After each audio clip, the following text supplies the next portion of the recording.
Hey everybody, I hope you can hear me.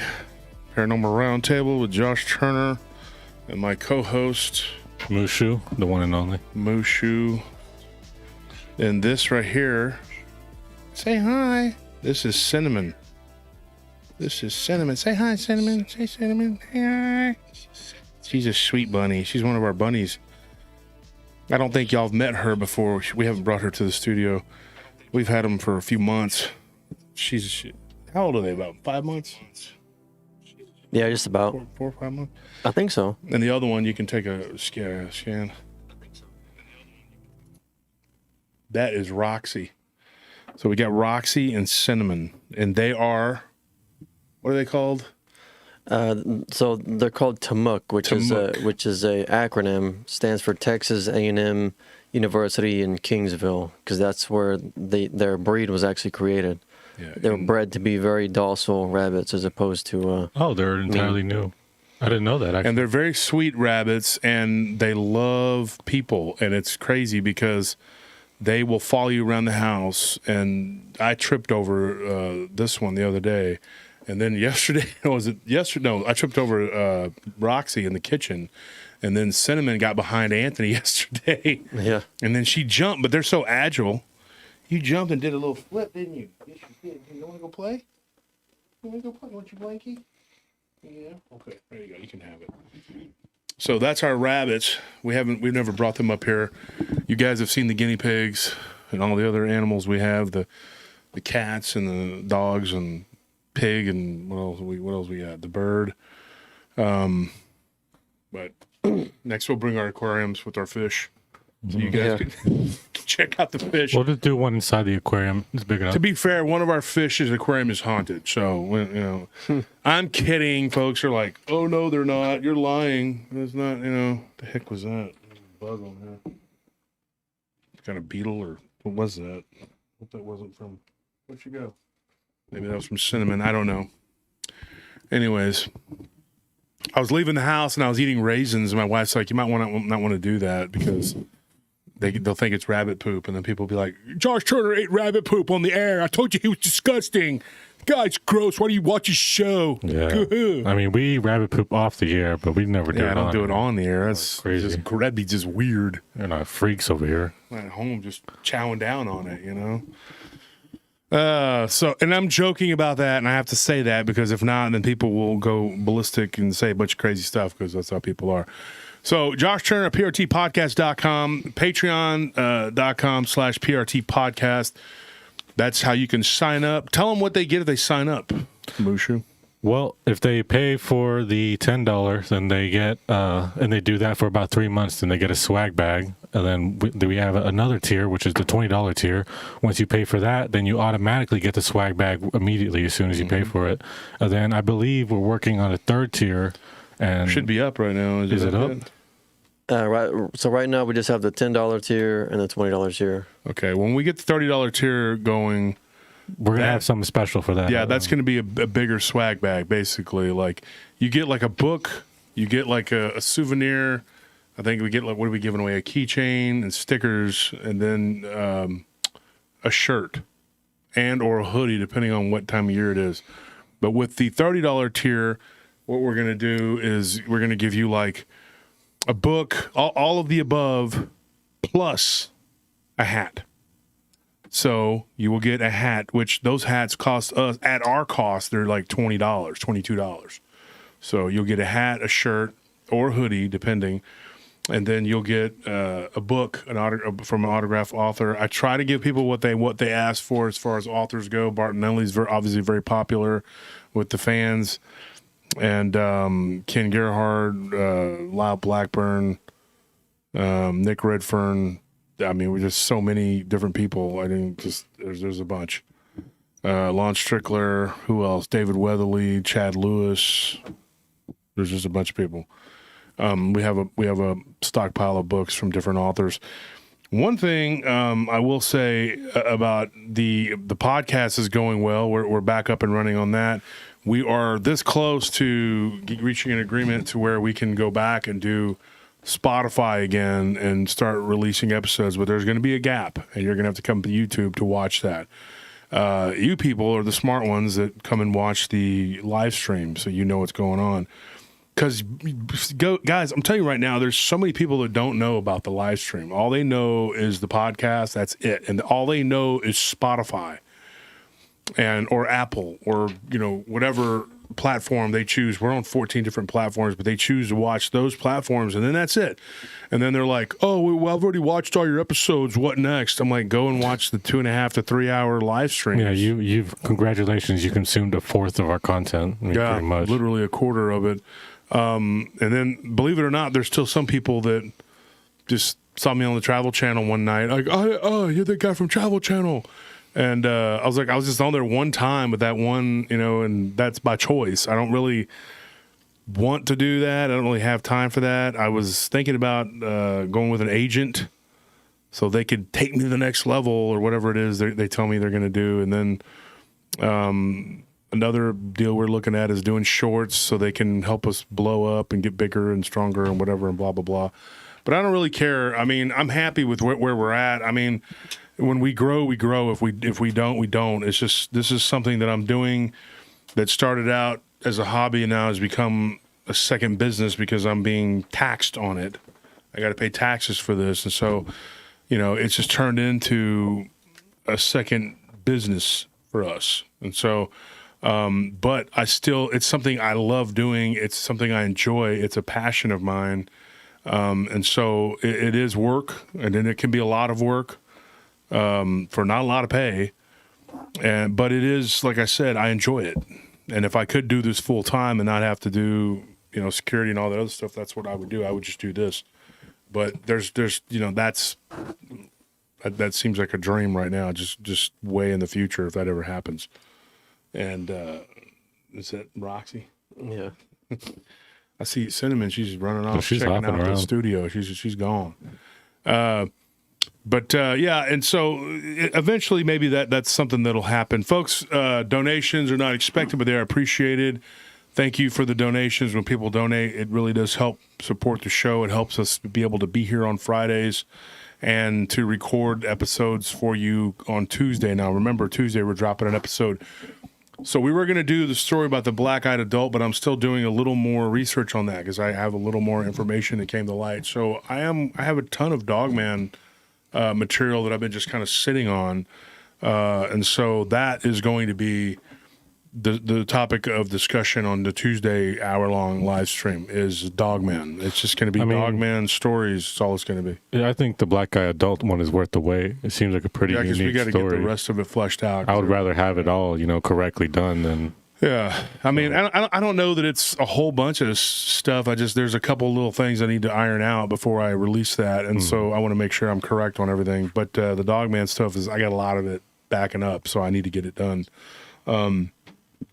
I've become known as a Dogman researcher, although I look at myself as a paranormal scripted researcher, whatever. I don't really. And one thing I don't want to do, and I don't want the big letdown, is write a book, because I think that some of these researchers write books, and they're really just researchers. They're not authors. And so I went to some of the best authors I knew, and I was like, hey, help me write this book. Now, I want it to be my book. I can't type real good, but I want it to be mine. But I need input. I need input from people who have done this before. Because if you go into this thinking, oh, I've researched a bunch of these subjects, so I'm just going to start writing a bunch of stuff, you're an idiot. Okay? And I'm not talking about just one in particular person. There's a few out there. And, I mean, I don't have a problem with these people personally, but they really don't need to be writing books because they're not good. I read one the other day, and the guy just kept pushing me, and I was like, dude, I'm sorry, but I was having a hard time reading it. The editing was terrible. It was just not good. And I'm like, sorry, man, you're a good researcher, I guess. But I'm not going to lie to you and tell you I enjoyed your book, because I didn't. I don't want to be mean to anybody and say their name, but, it is what it is. But he got pretty upset with me. I was like, oh, no, I made him mad. Well, I mean, there's good research. Everybody mad. There's a good book at the end of the day. Then that's two very different things. So yeah. I mean, being a researcher doesn't qualify you to... That's why I don't want to just go write a bunch of crap about something I think, No, I went to Barton Unley and Ken Gerhardt and Lyle Blackburn and David Weatherly and Nick Redfern, and I said, hey, help me write this book. Do you guys know how to write a book? And there's no way in heck I'm going to be able to do it on my own. What gets me is people that, like I said, they're arrogant enough to believe they can write a book because they've done research and they're boots on the ground bull crap. F your boots on the ground. Okay. All right, dude. I've done as much work in my studio and going out interviewing witnesses and from the properties we've gone as these people with their boots on the ground. Okay. You're not no paramilitary, whatever scientist, whatever the heck you people think you are. Hiking. It's called hiking. Okay. It's called hiking. All right. Boots on the ground. Indiana Jones and stuff. I mean, some of these people are even cool with me. I just don't get me started with your boots on the ground, you baloney. Okay, because once something really happens and you run into one of these entities, which is what they are, you're not gonna make it. I mean, it's like you're gonna go to war with the cartel and with pistols, and they got machine guns. I mean, get out of here, dude. Your boots on the ground is not gonna do anything when you run up against an actual Sasquatch or a Dogman. You tell me how the boots work for you. All right. That's all I got to say about that. I get really sick of these people in these groups. I'm boots on the ground. In other words, you are low rent. You have no other way. You have no way to make a podcast. You smell bad, you probably. Insult podcasters, okay? And then you go and you sleep outside and get eaten by mosquitoes, and then you want to talk crap about people like me who are bringing actual information and stories to people instead of just going out and taking pictures of the woods. I'm so sick and tired of these people with their pictures of the woods and their boots on the ground going out into the forest. Some of them look like they take pictures in their backyard or in the park down the road. I could go to we have Greenbelt all over Austin, and we have stories. People come see weird stuff all the time. And I could go out there with Tony and we could go walk around out in the weeds and be like, we're boots on the ground. And that's the same thing. But you're not. You're really not. And so just stop. Shut the front door with it, dude. All right, I'm done with it. I'm sure if, you're driving and I just took a picture outside of the window real quick and just kind of pointed at stuff and be like, oh, do you see that? I could figure something. I'd eventually get some entity. Yeah. So, I mean, that makes me boots on the ground because I can do that. No. And I'm not, and some people like to take jabs at people, that do the red circles and stuff like that. Sometimes it looks like they see something, sometimes it doesn't. I'll be real honest. They're entities around us at all times, and so they could be seeing something. And sometimes the entities are there, and you really don't. I mean, they're really there. Mm-hmm. But it doesn't look like what you're going to, like, people aren't, like, looking at it going like, oh, look at that, So you don't really know. Thank you, Sir Sugar Butchers, for that donation. That's very kind of you. So I just try to play fair with everybody until they get too pushy with but this boots on the ground thing has gotten so out of hand. Everybody is doing boots on the ground. And it's all you got to do literally is walk outside of your neighborhood into a place where there's a hiking trail, and all of a sudden now you're boots on the ground researcher. Well, I mean, there's literally paranormal activity almost everywhere. So really, as long as you walk outside, you're boots on the ground experiencing some kind of paranormal activity, because in any situation of anywhere you go, you're going to find someone who's had a story, had some kind of experience. Go to the mall, you're boots on the ground. Oh, wow, yeah. That's outside your backyard. While you're shopping at Denny's JCPenney's. Shopping at Denny's. It's Denny's. Hey, it's late. ¿Por qué no? Why not? So, anyways, folks, I'm gonna get started here, dude. We're trying to get some people in the chat so they don't have to go back and re-listen or whatever. Pork and Bean says I'm boots up in my chair listening to the show. Is that thank cool? You, yeah, you are. Jamie, thank you for that donation. Thank you so much. Says here's 5 paratrooper credits. Thank you.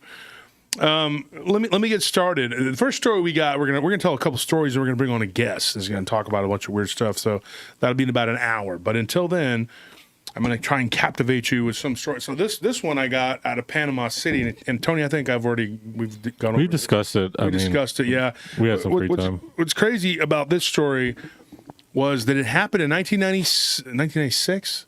Happened in 1996 in Panama City, Florida. Madeline, thank you for that donation. Says, hey everyone, love the Tuesday show. The story from Mexico was incredible. Josh, great chatting with you last week. Keep up the great work. Yes, thank you. It was a great story. It's one of my favorites, I think. Yeah, that was pretty intense, that one. Thank you, everyone who listened to it. Listening to it and then retelling it was pretty intense. If you like that video and if you haven't liked this one, please do. We thank everybody who does it. It means a lot to us. And if you can only really like if you guys subscribe. So make sure you hit that subscribe button so you can hit the like on this video. And we will not like you less if you hit the like button. Likely. It's likely that we will not like you less. So let's get started here. So on what happened though to this person, okay, and she's actually she's Cuban by descent, Cuban descent. Her parents were from Cuba. And so she's a Latina person, but you know, and you know us Latinos. I say us because I'm Mexican spun. You know, a lot of times there's a lot of what do you call it? Like in your Vietnamese tone, you know how it goes. A lot of superstition. You know, and so she said that was what people were telling her happened. That she was being really dramatic, and she was all like, "Oh, brujeria! Somebody put a curse on me," and blah blah blah. And her familia was all like, "Ay, tu quién carajo, you're crazy," you know, he's just scared, whatever. Here's the thing: she was walking up the stairs at a party where just the downstairs alone, she said there were 40 or 50 people there that this happened to her. Okay. Now she said she was walking up the stairs. Her name was Gabriella, and she said that she had her friend with her who was behind her. Okay, this was in the mid 90s. Okay, and she said that her friend was behind her, and her friend was talking to a guy who was kind of pestering them, and he made a little weird joke that kind of turned into. It kind of made her wonder, like, you know, did he do something? Because he goes, "Watch out," you know, because the girl was kind of blowing him off. Her friend. He said, you ladies, be careful. You never know what could happen. Something could grab you, like jokingly. Mm-hmm. That's why she thought it was, you know, something like a brujeria. But the guy turned around, and he was with another woman that was kind of weird looking. We'll get into that one in a minute because it kind of goes back to that. So they proceeded up the stairs. She said suddenly she got dizzy. Okay, now she admitted to us that she had a couple drinks. I said, what does that mean? She's like, a couple martinis. That was it. No drugs, nothing like that. You know, I guess they hadn't gotten that. I'm just joking. I'm going to say they hadn't get that far into the night. She said she had a couple drinks, walking up the stairs, okay? And she said she got kind of dizzy. So she put her arm on the stairs to try to, like, you know, hold herself up. And her friend is like, you know, are you okay? You know? And she's like, no, something's wrong. I'm dizzy. I can't see. And so she was just like, you know, I feel like I'm going to throw up, you know, like, and she says, maybe somebody roofied, you know, whatever, put some kind of something, you know. In 96, I don't know exactly what was going around, but I'm sure they were people doing the same thing they're doing now, putting stuff in people's drinks. And there's always dirtbags in the world. Yeah. And also she experienced that guy earlier, so I'm sure she's thinking. Yeah, that was directed at her friend, so she didn't know that, you know. So she's going up the stairs and she stops to hold herself up. And now here's where it gets really weird. She said that this black spot kind of appeared on the wall, and at first she didn't know what she was looking at. She was looking at it, she thought it was like a weird black shadowy like stain on the wall. And so she says she puts her hand on there, and it literally kind of enveloped her hand and then her arm and started to try to pull her through into the wall. First she was just on the wall, then she literally felt her arm, her body going into the wall, which is really crazy. Like, I mean, I one time had a dream, just a dream. It wasn't even, well, I mean, I don't know what altered state I was in. I hadn't taken anything like that, but I had gone to sleep and I had a dream that some sort of entity was trying to pull me through a wall, which freaked me out. And I woke up just freaking out, dude, and like flying off my bed. So I can imagine if this was actually happening in real life. The crazy thing was her friend, and then her friend's brother, who was coming down the hallway from upstairs and saw her, and he asked her what was wrong, you know? And she was like, I don't know. I can't move my arm. And the brother of her friend couldn't see anything, but the friend saw it clearly and was freaking out. And she was like, your arm is in the wall. Like it was like she could see it. The crazy thing was that there were people walking up and down the stairs, people walking up above them, and like 40 people below them, and nobody's noticing this at all except for her and her friend. They're witnessing her arm being pulled through the wall. So what was going on? I mean, I don't know. Like what was causing this incident? I can't tell you what was causing the incident. I have my theories. And it ties into something I'm going to talk about in a minute here. But she said eventually it got to where she was like, she felt like her arm was stuck. And then it had pulled her to the point where her face was going towards the wall and she was screaming. That now, granted, the music was loud. They did admit that to us, that the music was loud and that there was a party going on. So, you know, everybody's having a pachanga, you know, it's not like they were this big, you know, like it was just a quiet, you know, gala and people were able to hear, you know, a lot of people probably couldn't hear what was going on. And half of them are probably really drunk or stoned or whatever. So they're walking up and down the stairs and they're not seeing this. So maybe you could chalk it up to they weren't paying attention or whatever. But I honestly think that what was going on was that something was pulling her, or at least creating an illusion. She did not like the fact that I said it could be something creating an illusion, because that made it feel like she was, you know, not being honest. And I said, I'm not calling you a liar. What I'm saying is something was making you, but she's like, well, how do you explain my friend? And at that point in the conversation, I was like, okay, but you said your friend's brother did not see it. Okay. And she said he did eventually see it. What ended up happening was he began to pull her with the sister, and they could not get her off the wall. And at that point, he himself saw, because the girls were looking at each other at that point, and he said, mira aquí, you know.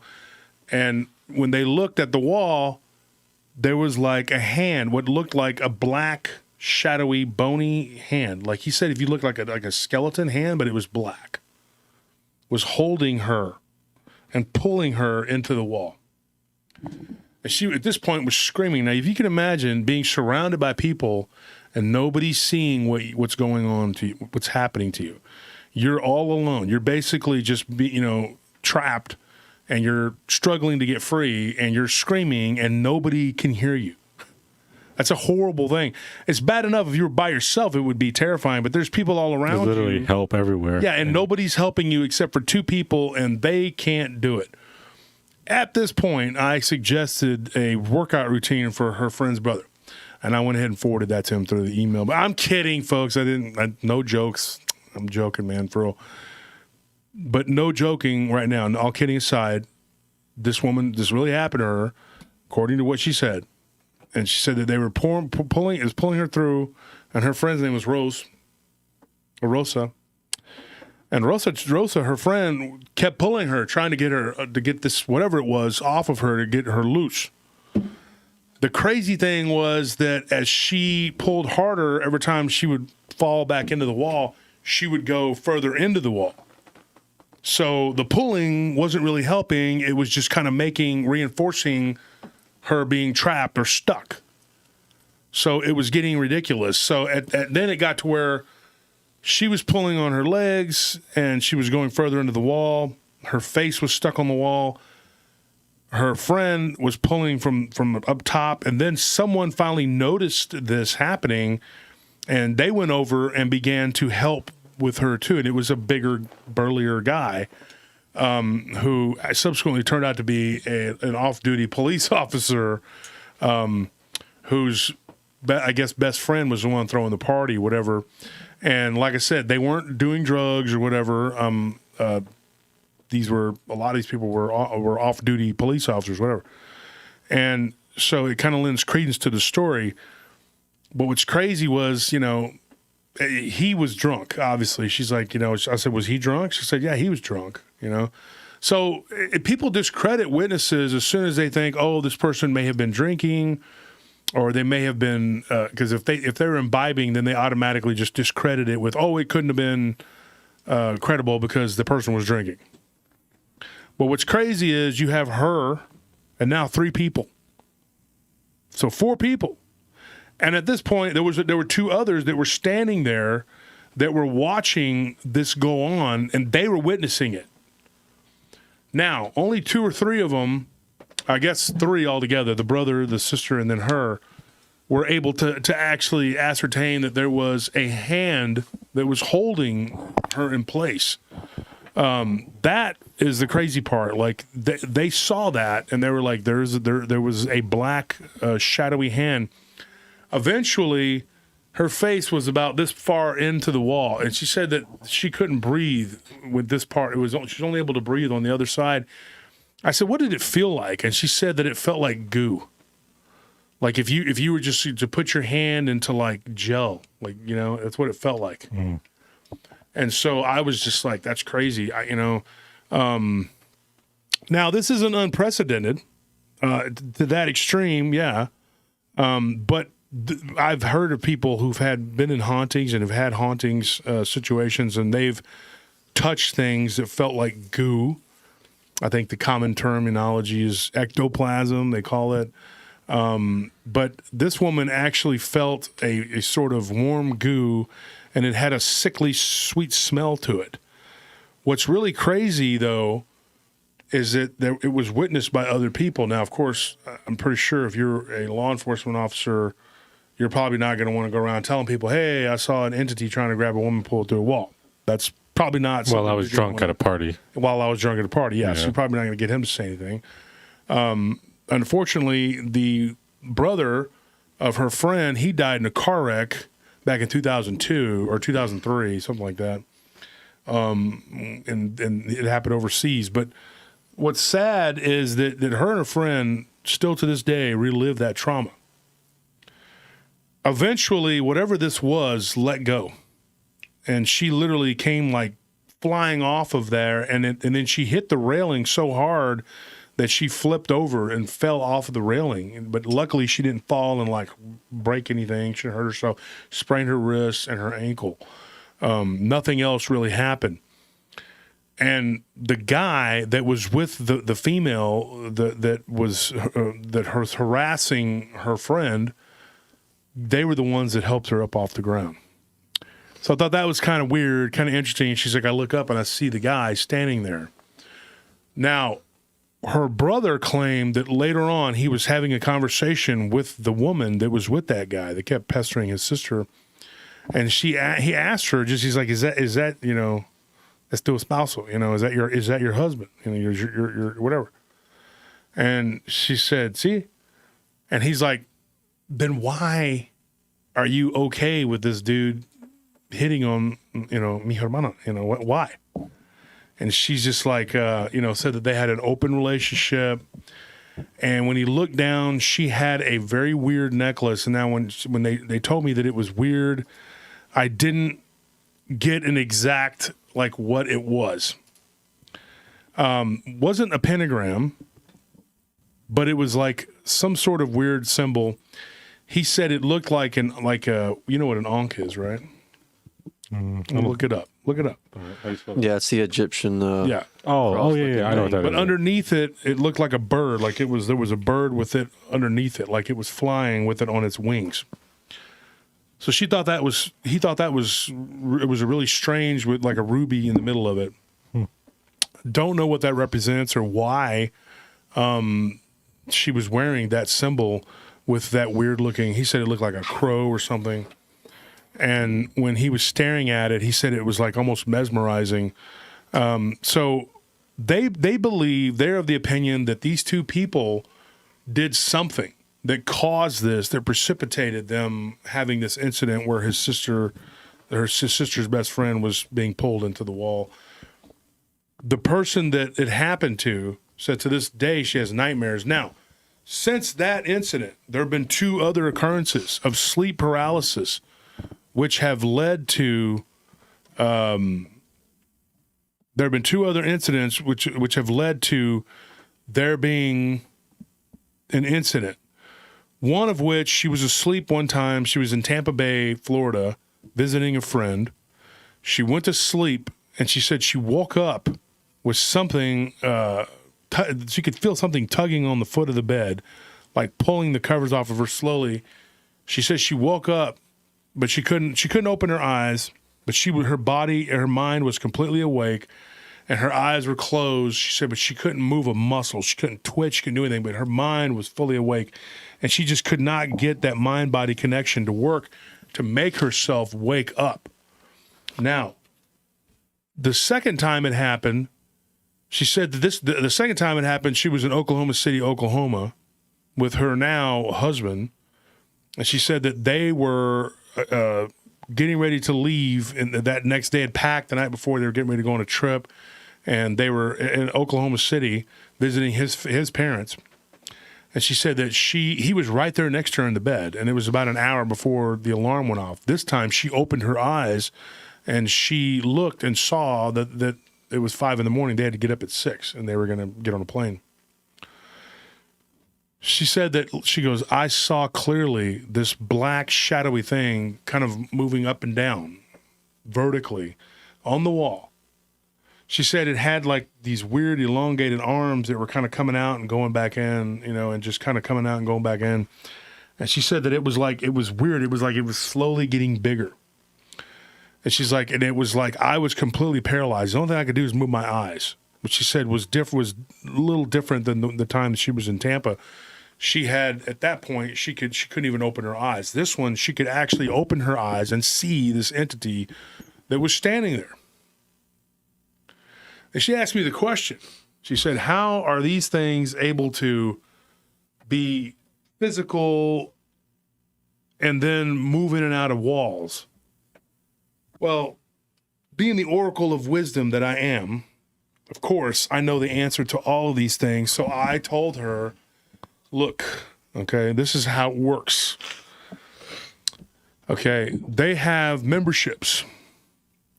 And if these spirits pay a premium membership, they can move. I'm joking, okay? Well, that sounded like an expert answer to me. I'm trying to break up with a little humor because I'm always told my show's too damn scary. And some people are, in particular females, are like, I'm scared. I don't want to, They have different tiers, too. They have the silver, the gold, and the platinum packages. You have the platinum package. They can move in and out of your dreams, in and out of the reality you live in. It's crazy. Silver is small monthly fee of energy. The one that attacked her in Tampa Bay was a silver package entity. You couldn't even make your eyes open. What I heard though, what's really great, is the customer service with these packages. Yeah. You call instantly, and they have a ghost come out right away and help you out. So what's crazy though? I mean, like this isn't crazy enough, but what's crazy though is when she saw this entity right there. Of course, she's praying and everything else, freaking out. The husband he's like completely unaware. That's what happens in a lot of these cases of sleep paralysis. Folks, I'm going to tell you something that happened to me. I had sleep paralysis 2 times really severely. 2 times. It's happened more than that, but I've had it twice really bad in my mother's old apartment. My mom, years ago, before she bought a house, she lived in an apartment down South Austin. And at that apartment, what's going on? Oh. In that apartment, can you grab me water? I had sleep paralysis. My sister and her fiance at the time were all, and my mother was like in the kitchen. They were all right there, and I fell asleep on a recliner. It was one of those sectionals, and I fell asleep in the recliner with people just a few feet away from me, and my mother right there in the kitchen. And I had sleep paralysis, and I had like the vision in my head of this, quintessential gray alien, but it was blue. And then a few days later, I had sleep paralysis, and I woke up, and I was like laying there. I could move my eyes, and I could see these 3. I've talked about this on the show before. This isn't a new story, but I'm not going to get into it again. But it happened to me, and they were blue. But what's crazy though is like I've only really had sleep paralysis a few times in my life, but really remember just like seriously the one time that I was laying there on the recliner of the sectional of my mom's apartment years ago, like in 1992 or something like that. And then the one that I had in the bedroom in 1991, which I guess that one preceded the one in 92. So there was that one was the first one, and then it was the first one I told was the second one. So, and like I said, I've had it other times. I've had some weird stuff happen in that house I used to live in. It was a bunch of weird stuff going on. But that sleep paralysis, it was like there were people right there. Well, she was telling me, hey, my husband was right next to me. Eventually, she could move not just her eyes, but she could move her mouth and talk. And she began to scream at the top of her lungs. Just absolutely scream. And she said the thing about it was nobody in the house came in to the room. She said her parents were light sleepers. And not to be mean, but she said they were very nosy people. Like they were the kind of parents that would go and like knock on the door and walk in, and helicopter parents. Are you decent? You're not decent. They don't care. And then they would just be like, oh, after the fact, That's how she described them. But it was like the one time when she's like screaming at the top of her lungs, she needs somebody to come in and be a presence there. Hey, help her snap out of this sleep paralysis. Nobody wakes up. Nobody gets up. Nobody helps her. She's on her own. Her in-laws don't show up and to be nosy. So when she's at breakfast, she starts talking about it. She says, I had this weird dream. She said it was a dream. And I woke up screaming. And everybody was just kind of like, oh, okay, really? Oh, okay. And that was it. Now, I asked her this question, which I thought was most important. Do you think that this was directly related to the incident where you were being pulled through the wall by an entity? She says, yes. She said it was the exact same feeling. Did it look the same? The first time she didn't open her eyes. The second time it happened, which was a little bit later, a couple years, whatever. Yes. She opened her eyes and even kind of looked like it. But my question to you, and this is where it's going to get interesting, folks. It's not interesting, but this is where I'm going to ask you a question. One of my colleagues posed this. Let's see if I can find it. And this comes from Lisa Lycan. I don't know if you guys remember her. She's been on the show. And she said, this was a day ago. And so I took a screenshot and then I called her. Well, she called me. We talked or whatever after I had messaged her and said, hey, can I use this on the show and use your name? Well, Lisa Lycan's her alias she goes by. I know her real name. And her husband is actually a really nice guy. I'm not going to say his name either, but he's contributed to my book. But she says, good morning, all. I've been thinking about the theory that these creatures are metaphysical. I hold more to what's concrete. What my five senses tell me. It is hard to swallow when you have touched one of these creatures and it felt like a living being. A close encounter is not a good thing or a memory. I hope those that are actively in the field are being safe. The older I get, the less interested I am in actively chasing down these creatures. Okay. That being said, we had a conversation, me and her, earlier. Now, I think everybody here that's been around for a while knows my stance on this, that it's changed from being what are probably just flesh and blood creatures to something that's able to manipulate its surroundings and move in and out of our reality. Something that is an in-between. It's metaphysical, it can be physical, but it can be a spirit. Because in its real nature, that's what it is a spirit. Now, what me and her talked about earlier today, and she's going to come on the show on April 21st. That we're going to have her own show. We're going to do a whole whatever. We talked about that, and I decided to bring her on. That's the next slot I have open. Okay? So mark your calendar for that because we're going to have a discussion about it. But what I'm going to say about this incident here and how it pertains to Lisa. And I told her, living in a house where there was an active haunting going on, by multiple entities. I think it was more than one, and more than one type. Has given me an understanding of this phenomena in a way that a lot of people don't really have. And I'm not saying that to be like, oh, I've got the answers. I know. No, dude, no. What I'm saying is, like, I can attest that these things can touch you, grope you, and pull you, and push you, and smack you, and basically choke you, and do all kinds of stuff to you, but still remain a spiritual entity. So what my question is to you, the audience, and I want you to participate. I want you to give me your thoughts on this. Are we dealing with two completely different things? Like, there's ghosts, and we'll just use that as a broad term for everything. Let's not get into a demon, a ghost, a blah, blah, blah, a Nephilim, a jinn, all those other. Let's just say spiritual creature, spiritual entity, spiritual whatever, right? Are they completely different from a Dogman? And let's stick with Dogman for now, because Bigfoot gets into it, and it was a whole nother thing. Dogman, I know, can be both. They can be interdimensional, like spiritual. They can be whatever. And they can absolutely manipulate elements. They can manipulate, physical things. They can grab physical, and then they can just vanish. Now, that whole thread went on and on. It was like a bunch of people talking about it. But in my opinion, I think what we're dealing with is just, it's got to be something akin to what a spiritual creature can do, what a spiritual creature is, because they can manifest as physical. When people see ghosts, a lot of times they will see them. And what are they telling you? You've heard them tell us 1,000 ghost stories. It looked like a flesh and blood person.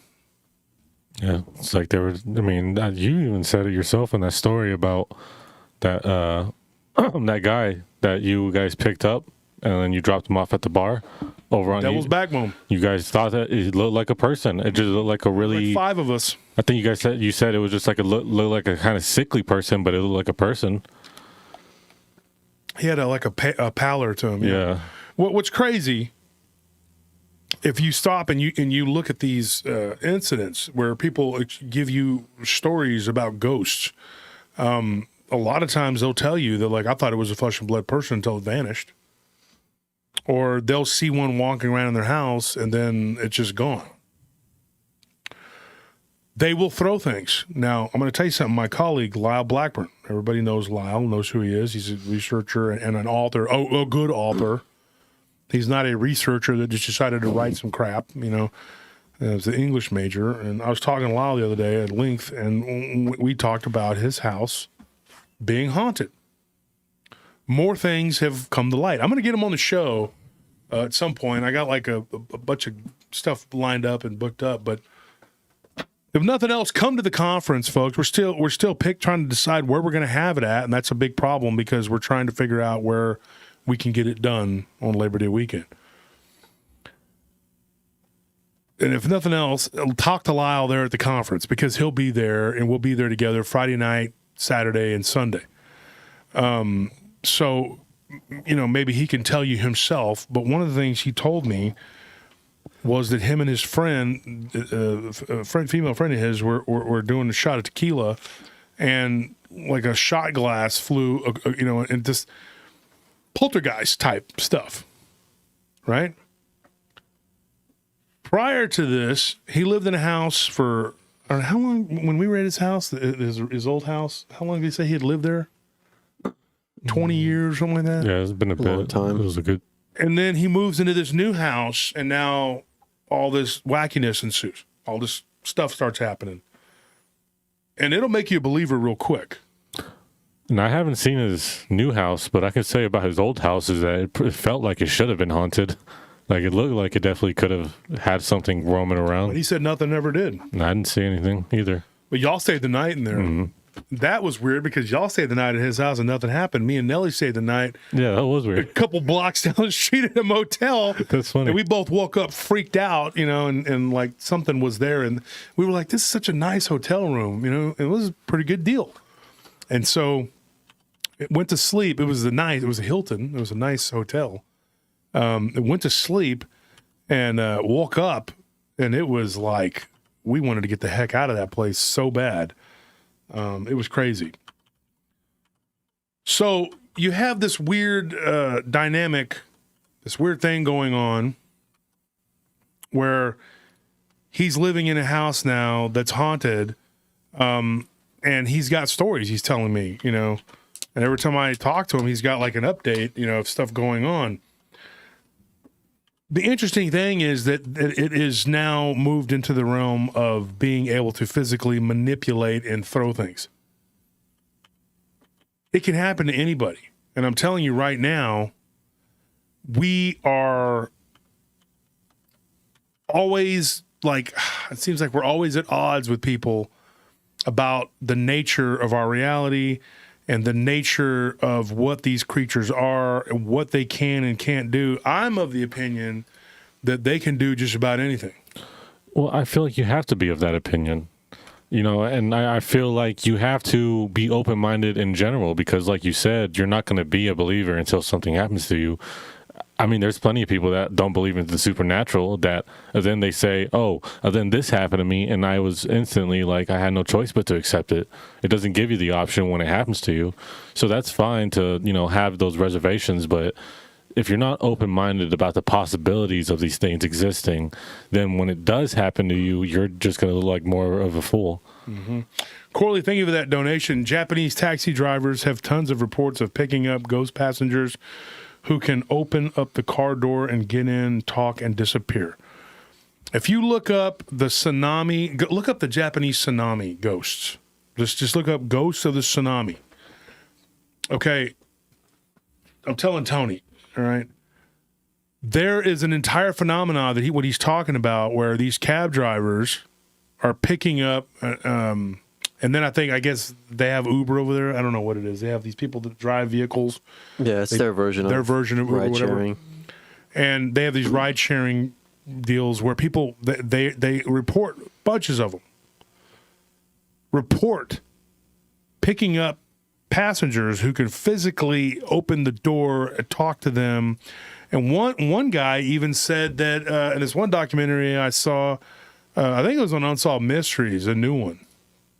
But he was saying that he actually had a conversation with one, and he was telling it, look, you're a ghost, he was like telling it, and I read a bunch of stuff about it, and it's just it's such a weird phenomenon because I've had this happen to me where we in more than one occasion where I've seen what appear to be flesh and blood phenomena, and it's just.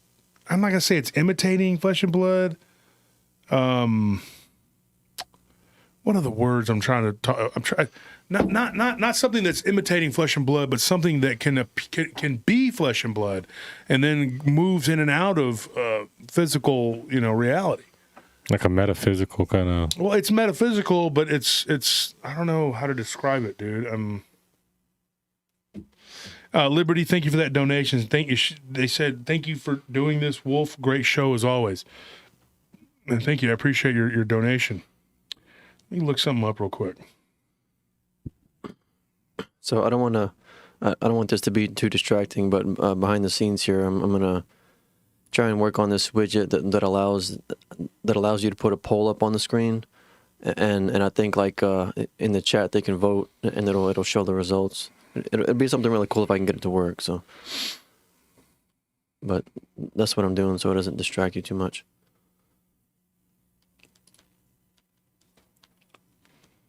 Okay. So that was my guest. So I guess what my question to everybody is, and I guess Anthony's going to pose that, and this is the poll we're going to do here. It's one we're going to try, yeah, hopefully. Is everybody's stream coming through clear? Because I've got some people saying on Messenger that their stream isn't good. Yeah, some of our main guys are saying it, but I mean, our streams are here on my phone. It looks great. I haven't had any bufferings or anything. Oh.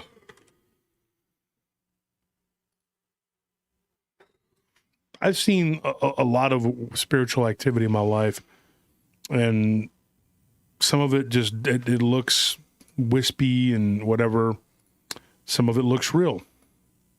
Like, not real, like it's not real. I know it's real, but I'm saying real as in our reality physically. There's paranormal, some of it looks paranormal, and some of it looks normal. Yeah, it looks like flesh and blood. Okay, well, anyway, here's another story, and I got one for you. This happened in Port Aransas. We like to go to Port Aransas. This was pretty cool because somebody had heard me talking about it, and they were at a particular bar in Port Aransas, which no longer exists because it got wiped out during the hurricane back in 2017. But they were there, and it was the year before, it had been 2016, and this guy said, he goes, we sat down, we had a couple drinks, and he's like, dude, I wasn't drunk, I was pretty sober. He goes, most of that week, he said, I was imbibing. He goes, but that day I only had a couple, and he goes, and it was like, you know, I have pretty good tolerance at that point in particular. I had a pretty high tolerance. It was back when he was in college. It wasn't spring break. It was in the summertime. Port Aransas is pretty cool. It's a nice beach. I like to go there. It's very pretty. It's cool. It's fun to hang out, whatever. It's not the prettiest beach in the world, but it's a fun beach, and you can go right up to it, and you can fish, you can swim, whatever. They do catch a lot of big tiger sharks out there. So I think the biggest one, a lot of jellyfish out caught, there too. I think it was there, wasn't it? Like last summer, they caught a 16-footer or something like that. So it's, you're taking your chances if you swim out there. But so he said he was out there in Port Aransas, you know, and he goes, dude, what was really weird was that when I was out in the water, he goes, I thought I saw, and this is going to sound crazy, I know, and he told me, he goes, it's probably going to sound crazy to you, but I've heard so much stuff in my life, that not really. But thank you for that donation. Ruby, what is knock 200? I don't know what that is. I think that's a different currency. Yeah, some kind of currency. I don't know. Thanks, Fistful of Groovy, for the $5 donation. Thank you for the donations, guys. I appreciate it a lot. But so he was out there, and he goes, and I was swimming, and I wasn't like way out there, but I was pretty far. You guys go out there pretty far too when you're boogie boarding, whatever. But he said I was pretty far out, you know, and he said that I saw what I thought was this shimmering thing under the waves. And this something happened in a bar, right? But this preceded that. And he said that it looked like a quintessential mermaid. And he goes, I thought, what the heck is that? And he goes, I saw it look up. And then I looked, and he goes, and the nose looked kind of upturned, like it was just slitted, and the face was not pretty. But it had hair like a female, and it had legs, but it wasn't like one fish tail like you see. But he said other than that, it had like fish like appendages, like legs, and the hands and arms were more like webbed, like flipper-like, and he said that this thing had claws. But it had a woman's hair and breasts. It looked like a woman. And he said, I looked down. He goes, in my instinct, I was kind of repulsed at first. He goes, but then I reached down to touch it, and I touched it, and it was like the water just it was gone. It wasn't there anymore. He said, not even 2 hours later, he was at a bar, having a drink with some friends, and he said, and him and his two of the, there was 5 of them all together, him and 2 of his friends actually witnessed this. His girlfriend got a drink. From the bottom of the drink, what looked like a swirling like mist came off the bottom of the drink and began to go up.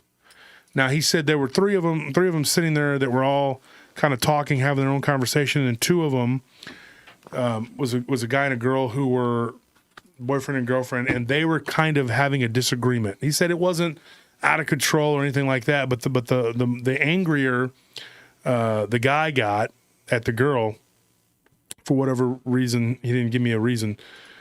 It seemed like this smoky, whatever it was coming off the bottom of the glass.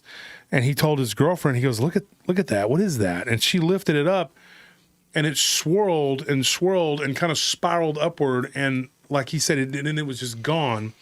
But there were like 3 of them that witnessed it. And then he said, that's really weird. He goes, and then he told his girlfriend when they were back at the hotel about what he had seen in the water. Now, what he said was this thing looked absolutely flesh and blood. But then when he went to touch it, it was gone. Like it was, and he said maybe it just moved really quickly. But he said that the thing that really disturbed him was when he was in the bar, he felt like that was the same presence, the same entity that he saw in the bar or in the water. He said he thought that that's what that spiraling smoke was. And I said, why did you think that? Like what, like, now I understand the connection because you're in the ocean, you're swimming, a couple hours later, you're in a bar and something weird sort of paranormal happens to you after you think you see a mer creature, or whatever, merman, or what would you call it? Mermaid. Can't even spit it out. But he said, I just knew that was the same thing. So this thing can appear as a mer creature, whatever, but it could be, right? And then later on, he's in the bar and he sees this swirling mist comes from the bottom of the drink, which he thought it was a warm summer day. You know, it was the cold. It was like you could see the cold, but then when it builds up and then starts to spiral up and then goes up into the ceiling. And of course, the 2 people that are arguing, they don't even see it, but it seemed like it was kind of feeding off of their aggression. So, like that right there is one case of what could be deemed as, I don't know. What would you call that? Metaphysical, physical, becoming metaphysical. I don't know. I mean, think of it like this. Like, what if it was a Dogman that he saw in the water, right? And then later on, he saw a wispy, spiraling, smoky, whatever, and it was the same thing. He's like, dude, I saw this werewolf-looking creature, and then later on, I saw this mist, and I just knew that that's what that was. Because we've heard that before about the green mist that surrounds these creatures, or when we were talking to Lon Strickler, when we interviewed him, about the silvery mist that people see around them. Why is that? I don't know if it's like something to do with dimension hopping that leaves you kind of steamy. It leaves you kind of steamy? I mean, that's the only thing I can think of. And it's a weird correlation, like you said, you know, to experience that in the water and then come and see that in the bar. But the really only connection I could see is water. And they say that spirits can, what is it, they either can't pass through water or they can travel through water? Yeah, it depends. There's stories of certain entities or creatures that can live in water, and they are very powerful. And then there's certain creatures that can't. Trying to find this other story. It was of a water spirit. Remember that when we did, speaking of Japan, a couple of Japanese stories, and we talked about the kappa? Isn't it kind of similar to that, to where like it could actually come out physically, but then once you look in the water, it's like basically disappeared or whatever? Yep. It's kind of weird. Yeah, and so here we go. Here's what this is, a sylph. Okay, it's an air spirit stemming from 16th century works and blah, blah, blah, blah, blah. And then you have a water spirit that's very similar to that. Now, Paracelsus, of course, if anybody doesn't know, you need to look him up. He was a philosopher, scientist. Paracelsus envisioned 4 elemental spirits. Sylphs were air spirits. Undines or undines, whatever, they were water spirits. That's what it says here. And then he believes earth spirits were gnomes, which we've talked about recently. And then the salamanders, which are fire spirits.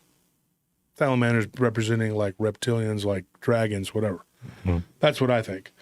But if you look at the undine or Undine, however you pronounce it, whatever, that is a mer creature, merfolk that represent the element of water, that live in the water, and there's a lot of folk stories about that. One of the things I talked to Lisa about, and I can't wait till she comes on the show in a few weeks, we're going to get into depth, we're going to go in depth about it. She believes that the trees themselves, and this is what she said, and I'm going to let her come on the show and explain it, and she can go in depth about it, whatever. But she says even the trees themselves can help to cloak Bigfoot and Dogman.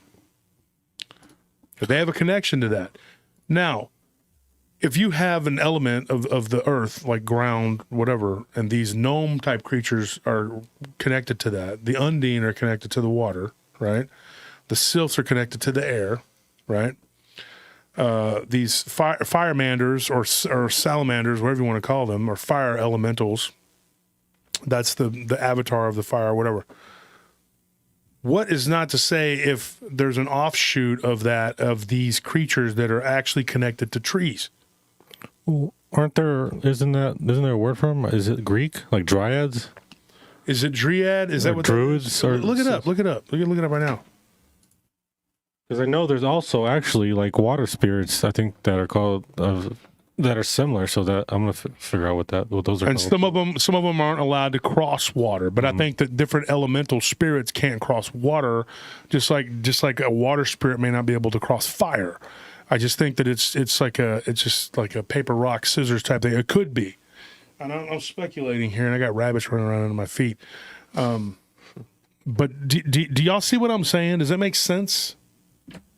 Yeah. So so the word I'm thinking of is nymph, but a dryad is a tree nymph or tree spirit. Right. Yeah. So think. Okay. Now. But they're also folks, like hold on. I gotta say something. Look. Do you remember what I said about the gnome? The story that we told about the gnome turning, or I don't know if it was a gnome, but it was like a goblin, right?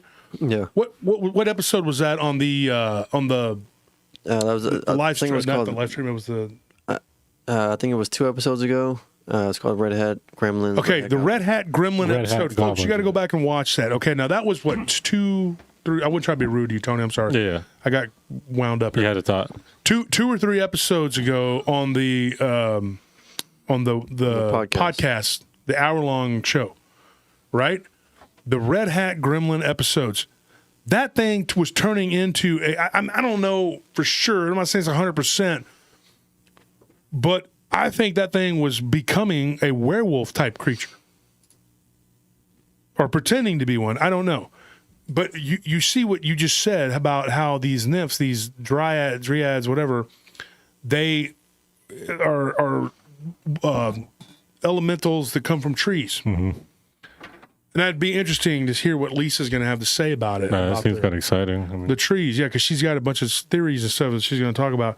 What's crazy though, I can't wrap my mind around like what that was, right? But then when you go back and you listen, so I did a lot of research, a lot of work and diving into this. And I started to go down the rabbit hole, no pun intended, we got the rabbits in the studio. But I started to go down their hole. That sounds terrible. Oh, no. I went down there, the hole that they would go down. Let's put it that way. So if you go down the rabbit hole, you start to see a pattern where people see these things in the woods, they hide behind a tree, and they're gone. And I've had people, not just Lisa, but other people like hunters and people tell me that it's like the trees themselves hid these creatures from your eyes. Mm. Okay? From a person's eyes. And so then you start to go, okay, what is this? I mean, is there a connection there? Are we stretching? Are we reaching? But I don't think so. I really believe that it's all connected somehow, and I think that the inner earth has a lot of the answers that we are looking for.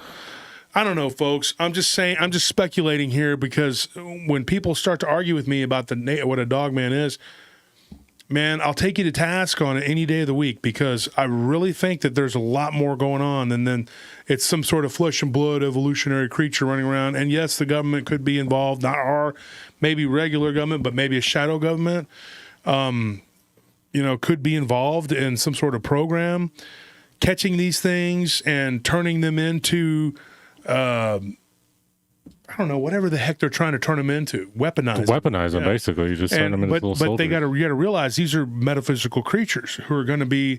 They're not just going to go along, easily and willingly, and there's no telling what we're really dealing with. Okay, so when you start going down that rabbit hole of what we're dealing with, what these people are seeing, and what they're facing. Because you get these stories almost on a daily basis of people seeing creatures, entities, spirits, whatever, and it all kind of runs together. You get stories of Bigfoot, and people will see it running, and it's like they can see through it. And then some people say, well, it's a form of cloaking. Well, what the hell is that? I mean, why are they able to go behind trees and disappear? Or behind a rock? Why are gnomes seen running behind rocks and disappearing? Well, because they're earth elemental spirits. Right. And I think if you look at the whole ancient species, I think everybody just needs to learn from history.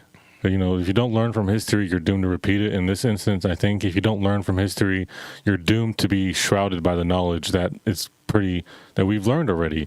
I mean, we've already discussed 2 different cultures where they've had multiple spirits, and they're spirits that are based off the elements, and it's pretty much almost similar to where there's a fire one, earth one, water one, and an air one. And I think I saw somewhere in the chat that in Scotland there's also another sect of spirits like that. The rabbits keep showing my shoes. The rabbits are coming up here. Pretty cute. But yeah, I mean, so I think it's reasonable to say there might be some stuff going on with these trees that are some kind of access that these Bigfoot have that helps them hide, and that you also see gnomes and goblins and some of these other supernatural creatures take advantage of. Mm-hmm.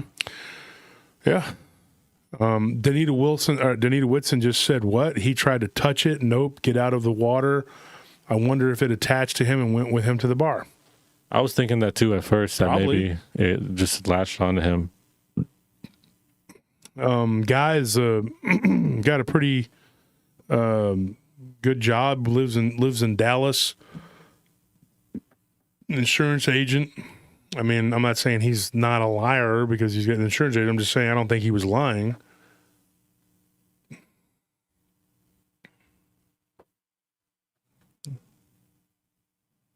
And I guess you could count a kappa. Well, the I believe that would be a water in spirit, the realm right? of Japanese water spirit. Yeah, and it just happens to be from Japan. Mm-hmm. I think that if you go to the desert, you get certain types of entities. If you go to the woods, you get certain type of entities. And I think at different regions have different types of entities. I have people who tell me that they believe that these are some sort of at one time extraterrestrials. And I'm talking they came here millions of years ago. Some of them thousands, some of them millions, and they've been here and they've settled here, and this has become their home in the inner earth, and they are on a different vibrational plane than we are. And they're slightly more evolved and whatever. And so we're not on the 4th and 5th density with them. And so they can move. So each level you go up to, the 5th density can go into the 4th and 3rd. 4th density can go into the 3rd, whatever. But we're kind of stuck here on this plane. You can't go higher with it being in this body. So yeah, we're sitting here grasping for straws at what these things are, what they could be. All we know is that people see them and they give us stories about them, and we're going what the heck is this? This is some weird stuff. But anyway, enough of that. We're gonna call our guest. The last thing I want to say on it is just I find it interesting the parallels between right now and then what people have described in history, and that there's still people who kind of act like that they're unrelated, or they box them into separate groups and they hide them from each other, and it's come on. That happens with this whole thing. Me and Barton we were doing the Bigfoot interviews, and it became alien abduction. That's what they were talking about. Chris, our friend Christopher Jordan. We had dinner with him the other day. He's got a show called Curious Realm, and Christopher is talking about alien abduction and UFOs and all that, and how a lot of it leads down the same roads. Mm-hmm. It's all related. I mean, but yet we're getting chastised all the time because Dogman, flesh and blood. I shot the other day. I was taking a poke. Yeah. Even us ourselves aren't completely flesh and blood. We're made up of a spirit, and if you go to sleep, sometimes you leave your body, you don't even know it. What about that? Have you thought about that? No, you haven't, because you just think about yourself.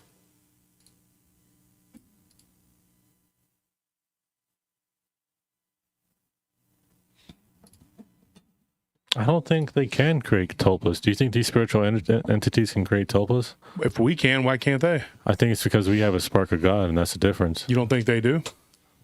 Every living being in this whole universe has to come from the Creator. There's a source. It's called the source. I mean, why wouldn't they? Do you think that free will is that special thing that He give us? Free will. I disagree with Islam when they say that angels don't have free will. I think we all do. Mm-hmm. I think the angels do absolutely, because the Book of Enoch, look what they did. I think, I disagree with certain, that's why I don't put religious parameters on myself. Can you imagine the tulpa of a Dogman? What would that be? What is a Dogman? We don't even know what it is. Yeah, that's the whole. So I'm saying, like, what is a nightmare of a nightmare? We don't even know what it is. Okay, how do I get on here? Let's see. You trying to get to your messages or what? Yeah, this is. Mm-hmm. Jill, I would say that most Dogman's experiences that don't end up in victims' death means that they got away. Yeah, people are always saying, like, oh, they didn't want to hurt you, like, or they would hurt you, they could have, would have, whatever. I don't, whatever. I mean, if they died, you wouldn't hear a story, so. Yeah. They absolutely chase people and attack people and do all kinds of crap.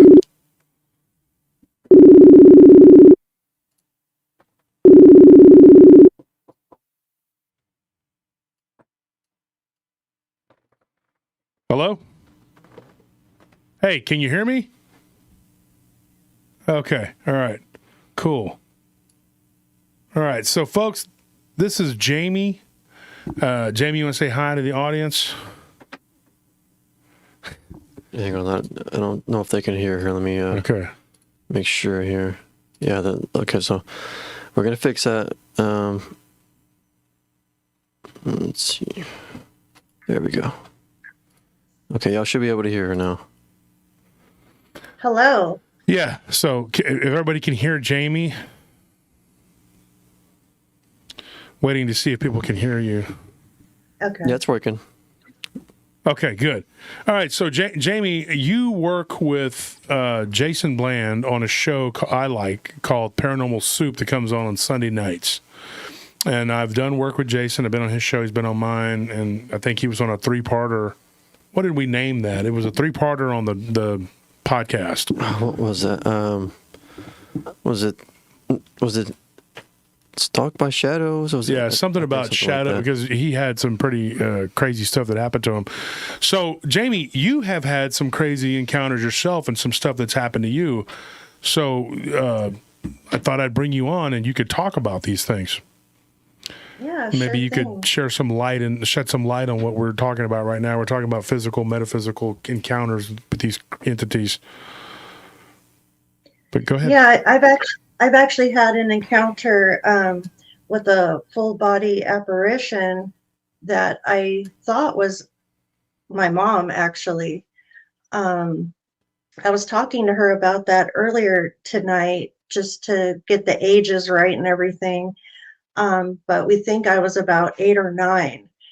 And these things started with me when I was young, going back to about 4 years old, being my first real memories of it. And they did start as shadow person type encounters.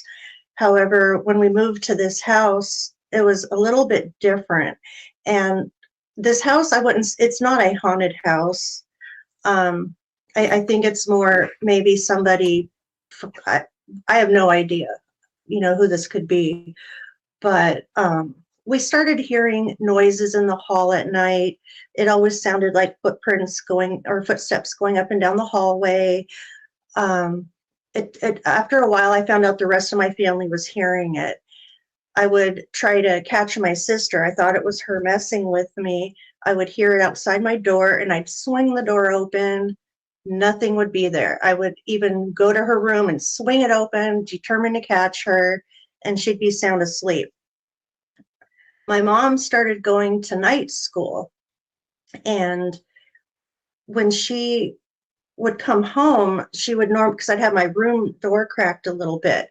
She would come through the laundry room, pass the room, and kind of look in, and then go down the hall to her room. Well, I started having these encounters at night where I thought it was her watching me, like checking on me when I was sleeping, looking at me while I was sleeping. My bedroom light would go on my dresser, and I'd see this person standing in the doorway looking at me. I wasn't scared or anything. I just thought it was my mom. I'd go back to sleep. It happened several times to where I was getting kind of annoyed by it because it was keeping me up, and I was tired in the morning for school. I was paying more attention to the person standing there, and I'd look at her, and she'd just look at me, and then she'd turn off the light and leave. So one day when I saw my mom after school before she left, I said, "Do you mind not turning on my light when you check on me at night?" And she said, "Well, I don't turn on your light. I don't even open your door." And I said, "Yeah, you're turning on my light." And she said, "No, that's not me." I said, "You're wearing this weird nightgown." I described this nightgown, and she says, "I don't even own a nightgown like that." And you're like, liar. Weird... Yeah, I said, "Yeah, you're wearing like this white nightgown. It's got lace on the wrists, going up the neck." And she's looking at me like, "No, that's not me." So the next time it had happened, and it might have been that night or the night after, I watched her do it. I watched her turn off the light. And this time I got up and I touched the light bulb. And I'm like, okay, the light bulb's warm, so I'm definitely not dreaming this. Happened a couple more times. And the next time I had looked at her, I said, I don't care that you're watching me, but can you not wake me up because it's making me tired for school? And I remember her just kind of looking at me and then turning and walking away, and I could hear those same shuffling footsteps go down the hall. Never saw her again after that myself. We would still hear the footsteps in the hall, but never saw her again. Years later. Oh, go ahead. Go ahead. I was just going to say, so it was basically a doppelganger of your mom. That's what I had thought. And what was interesting is years later, when my dad had already passed, and a family friend of ours had come to visit my mom and dropped something off for her. And she was with her daughter, who was about my age.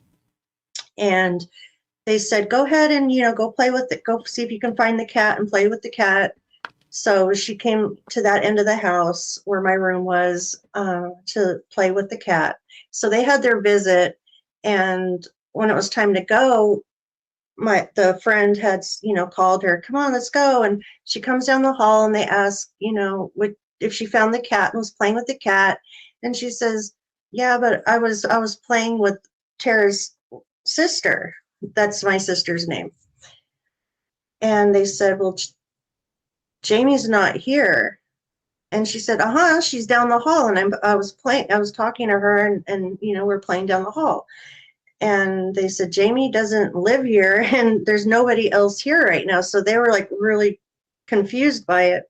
And so Erica, the friend, had asked, what she looked like, and she described it. Well, my mom called me later and told me about it. And when she described the nightgown and everything, I'm like, "That's the woman. That's the one I've been telling you guys about." And it was interesting to me that she thought it was me, and I had thought it was my mom. So there's obviously some sort of a resemblance in the family. Oh wow.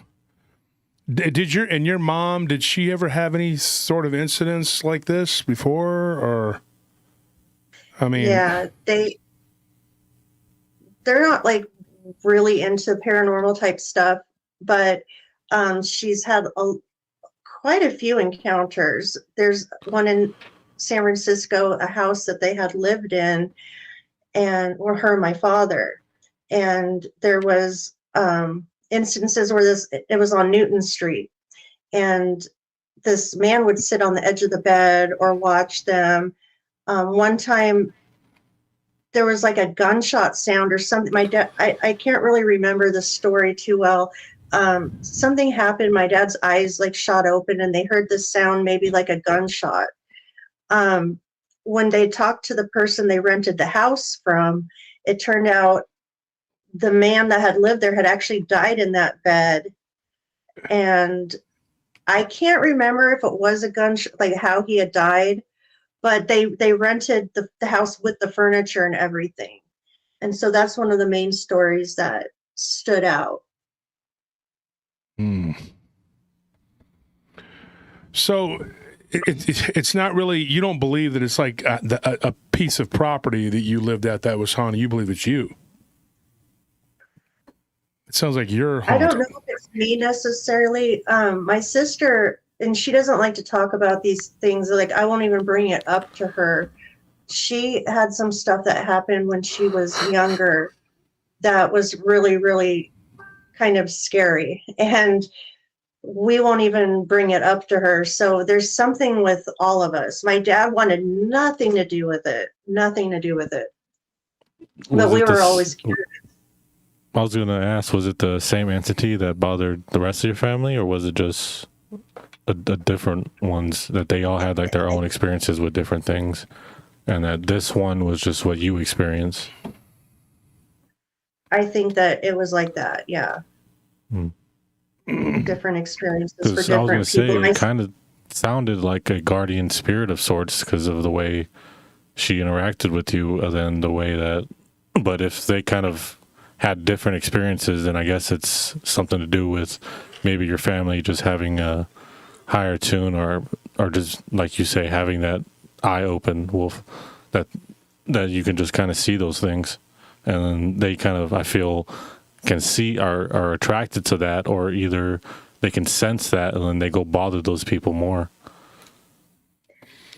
It could be that it's really something that has made me curious my whole life to kind of figure out what these things were.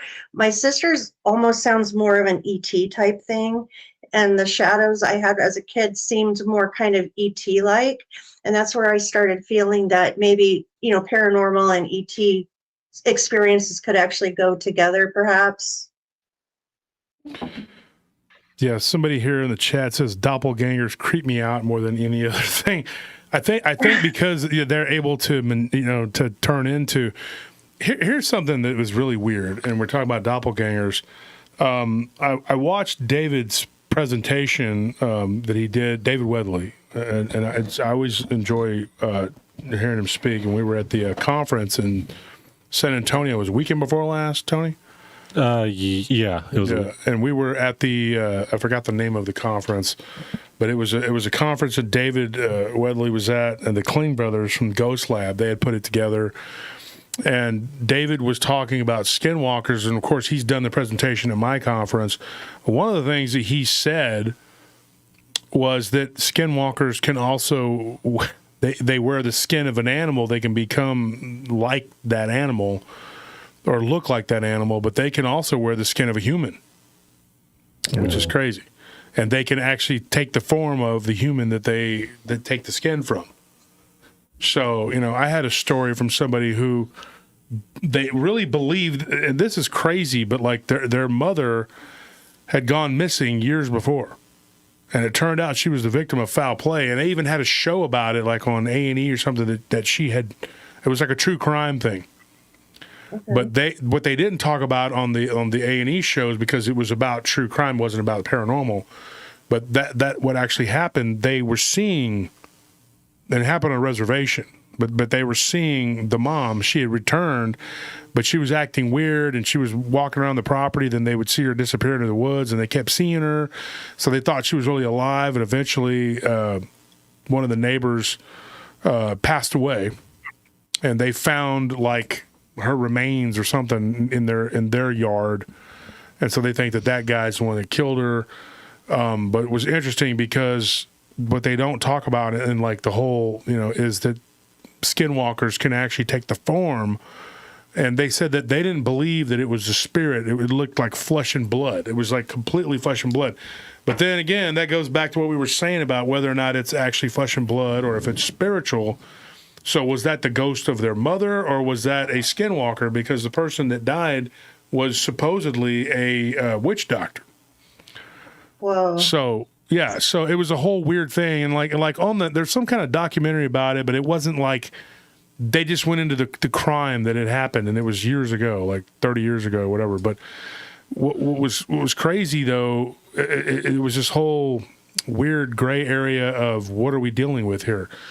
Did this man do that? Did he make himself look like her to confuse people, and where people would periodically see her so they thought she was still alive? Yeah. And then when they find her remains, she's been dead for 30 years or whatever, 20 years, whatever. But I just remember like that was years ago, and I remember when I heard the case being told to me, I was like, and it wasn't her mother, it was her aunt, I'm sorry. But she was telling me this story, and she's like, yeah, there was a whole like documentary done about it or whatever, but they didn't get into any of the paranormal aspect of it. It was just a true crime deal, that happened a long time ago. And I think I remember watching part of that, like maybe back in the late 90s or something. There's been so many of those shows that have come and gone. And like the Herb Baumeister thing, of course, I'm getting a little off topic here, but still on the topic of ghosts. Anna Choate came on our show, and she did an investigation of Fox Hollow Farms. Tony Anthony, I know you remember that investigation. Yeah. And now there is an A&E show that was with Bill Curtis, one of those true crime, and they don't say anything about the paranormal. But then there's another one called Paranormal Witness or Survivor, or which one was it? I don't remember. It's one of those two. I think it's Paranormal Witness. Paranormal Witness, where they actually talk about the spiritual aspect and the ghosts of his victims, and of what could possibly be him, like communicating with these investigators, because she had, Anna had these EVPs. And he says some very specific things. Yeah, they said like, who is here? And he said the married one, so he would be the one that was married, but he killed all these men.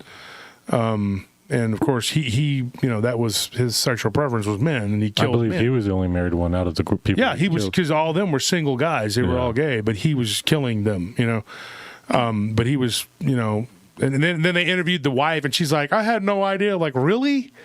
The remains of 50 people on your property? You have no clue at all. Like, this guy was doing all this weird stuff. Really? Like, I'd find that hard to believe too. You didn't think he was out digging too much? Yeah, he's out in the yard working. I'm out here spreading mulch. You're spreading a lot of mulch. It's like at some point I'd be like, 500 online last month. How come you're always taking me to the gay club? We never go. I don't know. It'd be some weird. I'd have a lot of like hard questions for. I think Herb. You should be able to figure it out. I'd be all like, Herb. It's really weird. You have all these pictures of guys on your phone. With the. I don't know what he did about all that. I'm just saying, like, it just kind of aggravated me though when she was sitting there saying that, because I felt like she had to have known something. I mean, no idea is crazy. My wife knows everything about my life. Like she's like a sleuth, dude. She's like, your shoes have brown dirt on them. You must have been somewhere away from Austin, because there's So my wife's gonna figure it out. Like, I don't even try. It's like, forget it, dude. I mean, if I go to the mall and I get too close to a girl's perfume, I'm like, okay, I got to do something, because I don't want her thinking something's going on. I'm going to go take a shower real quick at my friend's. Yeah, and then you look suspicious for taking a shower. Yeah, why'd you take a shower? You're out and about. I had woman's perfume on me. I mean, that doesn't sound right. But it just seems kind of odd, though, that she didn't know anything at all. And I was just like, I had no clue. I'm like, bull crap. More than likely, it sounds like she knew She something. was in denial about it. She didn't want to admit it because then she'd look bad. Like on South Park when Stan had the fish was actually killing everybody, but the mom thought it was him. And she kept burying the bodies in the backyard. She was like, I have such a good boy. Such a good boy. And she just kept burying him. And it was the fish. The fish was killing her. But anyway, getting off topic. But the point is, you really don't know what you're dealing with when you see a doppelganger. I had doppelgangers in my old house, and I don't know if me and you got into that or not, Jamie, when we talked the other night. But there were we were seeing each other, and it was disturbing. Like it was really disturbing because at certain points we figured it out. We're like, we didn't, we knew that wasn't each other. Like my roommate Pete woke up one time because he had to get up at 4 or 5 in the morning, and he ended up waking up like 1:30, and he heard me and my brother talking. He opened the door and he saw Diablo, which is my brother. It's his nickname. And he's like, "Oh, hey, what's up?" And D even nodded his head, and he goes back to sleep. And then a couple hours later, we wake up, or he wakes up, and we're home, and we're sitting there talking, and because we had something happen at the club, and we're all talking about it, me, Squid, and Diablo. And he was like, you guys got home early tonight, because I looked at the clock, it was 1:38, and I said, 1:38? We didn't come in until just 3:30. It was like, and he was like, really? He goes, and then he told us what happened. Of course, Squid was seeing stuff. I was seeing stuff. My old roommate Jerome saw a bunch of stuff on there. Willie, who's since passed on, but Scorpion, we all saw each other, which was weird at different times. Different people were living there. And it was very unsettling, unnerving. Now, I'm not saying there was no Skinwalker involved, but I'm just saying that the Skinwalker can actually take the form of someone else. I would think that would be somebody you'd probably run across outside. Yeah. But that's creepy that they can do that. What's crazy about the metaphysical and these Skinwalker and doppelganger stories to me is that, humans, I think, I'm not being generalist here, but we rely so much on sight that when we see these things and it looks good, then we just think that, oh, okay, it must be okay. When, every other creature or animal on Earth has something they specialize with that helps them in this category, where I feel like humans kind of just have a general ability at it all. Like rabbits have huge ears, dogs have amazing noses, pigs have amazing noses. We have brains, but our senses, which, is funny enough, what we rely on so much is sight, but that's what they use to deceive us, and they blind us with it. And our sight isn't even that good. When it breaks down to it, we can be deceived real easy with that. So, really, that's really a fascinating concept. I've never considered that before. Yeah, and trying to piece out whether a doppelganger is fake.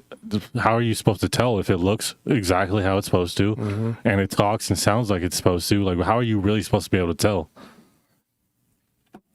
Yeah, and another thing too, I had somebody jokingly tell me that they were living, and I don't know if this is true, but they were living in a haunted house in Portland.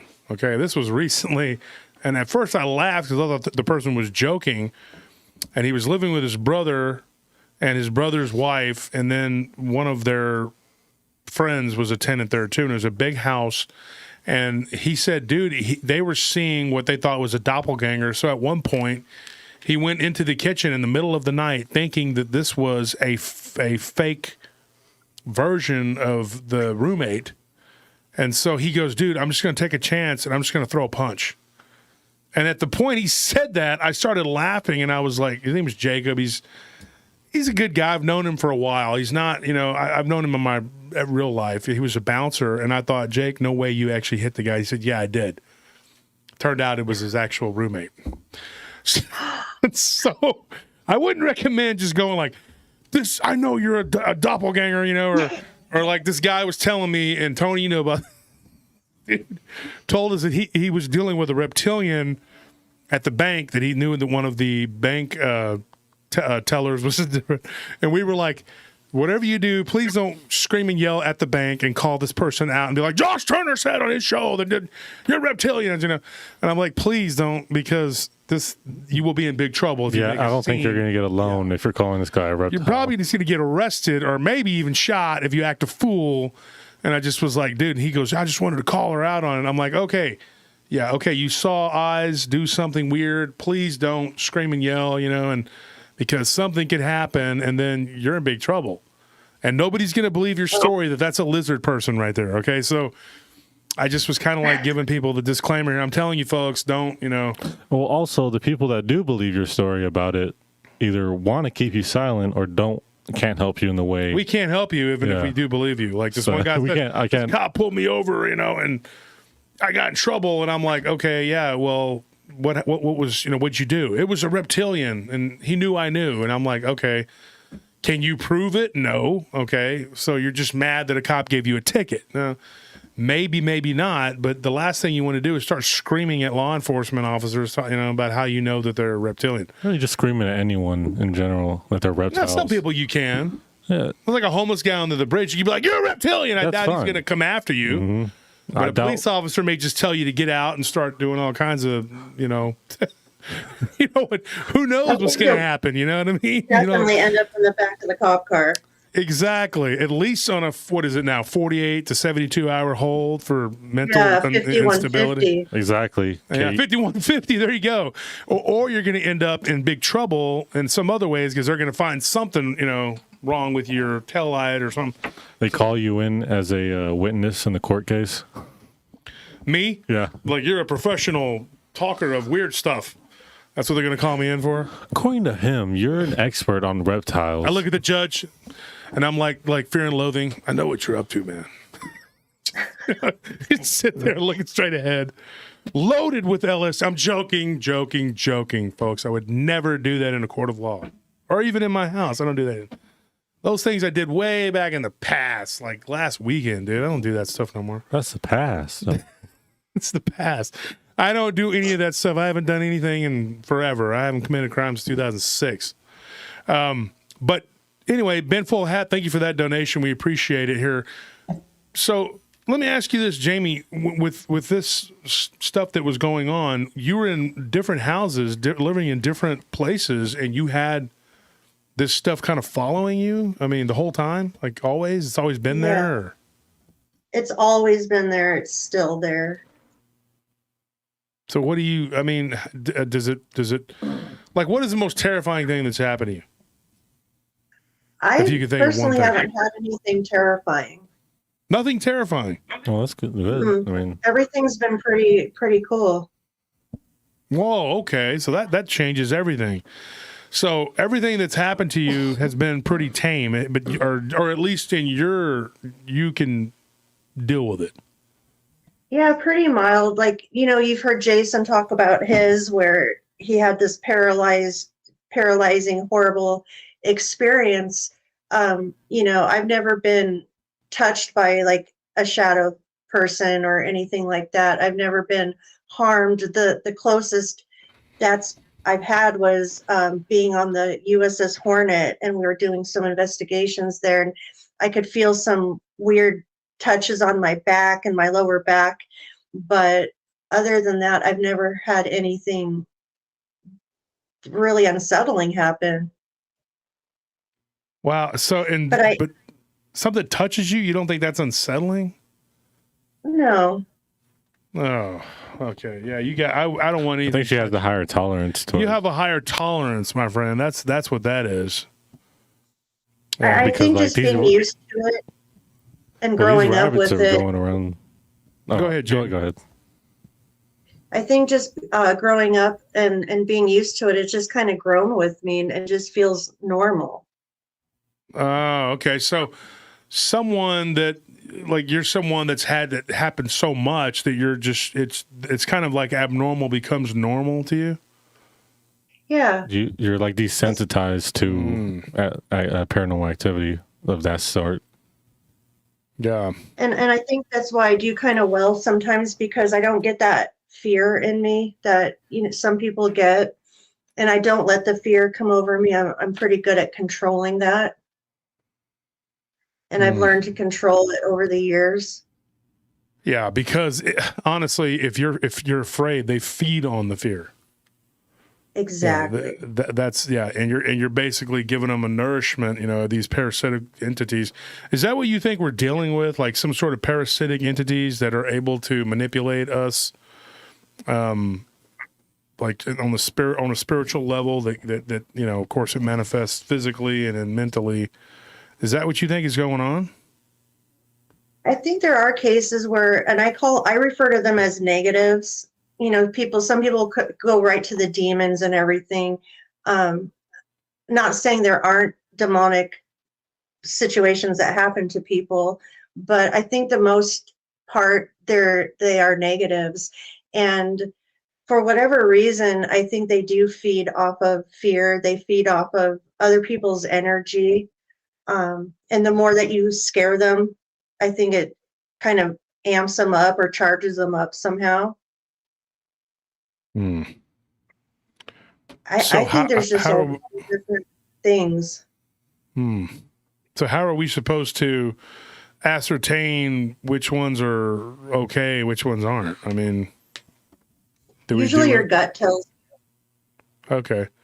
You don't think we should just go around striking people and seeing if they're actually... I mean, we could. Probably not the smartest move. And then when the cop comes, you're like, you're a reptilian. No, I think that... I think you would handle a lot better than I would. And I'm going to tell you something. What happened to me... what night were we over at Brown Lane, Anthony? Was it last week? We were talking to Loki. Yeah, it was last week. It was last week. Okay. And I'm not joking, folks. I was sitting in my truck and we heard something. Oh, yeah, I remember this. We heard something move. And Loki was like, he's like, he was on the other side of the truck. And Anthony, you were in the passenger side. I was on the passenger side. And we heard, me and Anthony both were like, what was that? And Loki said, the sounds of the, whatever. Yeah, he says like there's always noises coming out here, and I was like, dude, were you with us? Yeah. Okay, you were with us. Oh, yeah, you were in the back seat, right? Okay, you were. And so there was something that was moving around on my side of the truck, and I kept looking the whole time. I kept like looking because I kept thinking I heard something, and I was like, what is that? Like, like it sounded like footsteps, but then it sounded like moving and grunting. And there's a thick tree line right there, and then there's this huge open field. But it's still in the city limits. It's still in the city, but it's kind of rural right there for some reason. There was just, and that's why they're able to build a huge complex there, because there was nothing there. But Loki was one of our friends, and he's also one of our guards, was talking about it, saying that he hears stuff there all the time. And multiple guards have said that place is spooky and weird and creepy. And we had another site that was pretty spooky, weird, and creepy down south. We actually had a guard come on and talk about an incident that happened there. It's the same company. I'm not going to give the name of the company we work for, but the clients they've had some pretty creepy sites, and this one was no exception. So we're sitting there, and while they're talking, I'm still looking out the window trying to figure out what it was that I was hearing. And everybody heard it in the truck, including Loki that was standing outside the truck, but we didn't see anything. And then all of a sudden, and I kid you not, I felt something grab my flank. And not once, but twice. Like literally grab me, and it was like a hand squeezing my flank. And I lost it, dude. You actually got mad at me because you thought I grabbed you. Well, I turned around and looked, and there was no way you could have, because you were like all the way up against the thing with your window, and I was like, and I looked, there was no way you could have done that, because the first thing I did was look up in the rearview mirror, and I turned the light on when it happened the first time. The second time is what convinced me that it couldn't have been you, because I was looking right at the rearview mirror. You would have had to go across and reached over and then stuck your arm over. So something touched me. And I was not happy, and I thought that it felt like it was in the truck. Mm-hmm. So I jumped out of the truck, and then I felt like this weird electric energy right outside of the truck, and I thought, this is not happening right now. And so I got back in, and Anthony was having to show Loki how to use an app that we do our reports on. And I said, okay, hurry up, let's go. And I wanted to get the heck out of there. And I haven't been back since. I have. I've worked you had to go work it all week. You had to go work it, but I mean, I was like, I'm not going over there because it didn't touch you, it touched me.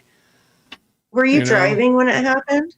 Yeah, I was in the driver's seat. But we weren't driving. We were stopped. Yeah, just talking to one of our guards. We were just sitting there He was outside of the truck, like talking on the passenger side. Yeah, talking to Anthony, and then we were all kind of facing, like looking towards him. So, but we kept hearing things from like behind, or like where Wolf would, like the direction that on Wolf's side. So when, we kept kind of just ignored it, kept talking to Loki. When he started freaking out, we all turned around like, what the heck is going on? Because we had no idea what he was talking about, because none of us could see anything because we weren't even facing that direction. And like, I remember him asking me like, what, did you touch me? And I was like, no, man, I swear I did not touch you. And like, I've seen you move fast, but this was crazy how quickly you got out of that truck. Dude, it freaked me out. Like, I basically turned around and you were already out. Yeah, something. I wonder if that's what they wanted, was for you to leave. Yeah, maybe they wanted me to leave. Well, it worked. I'm not going to lie. It worked to perfection because I got the heck out of there as quick as I could. I did not want to be there after that.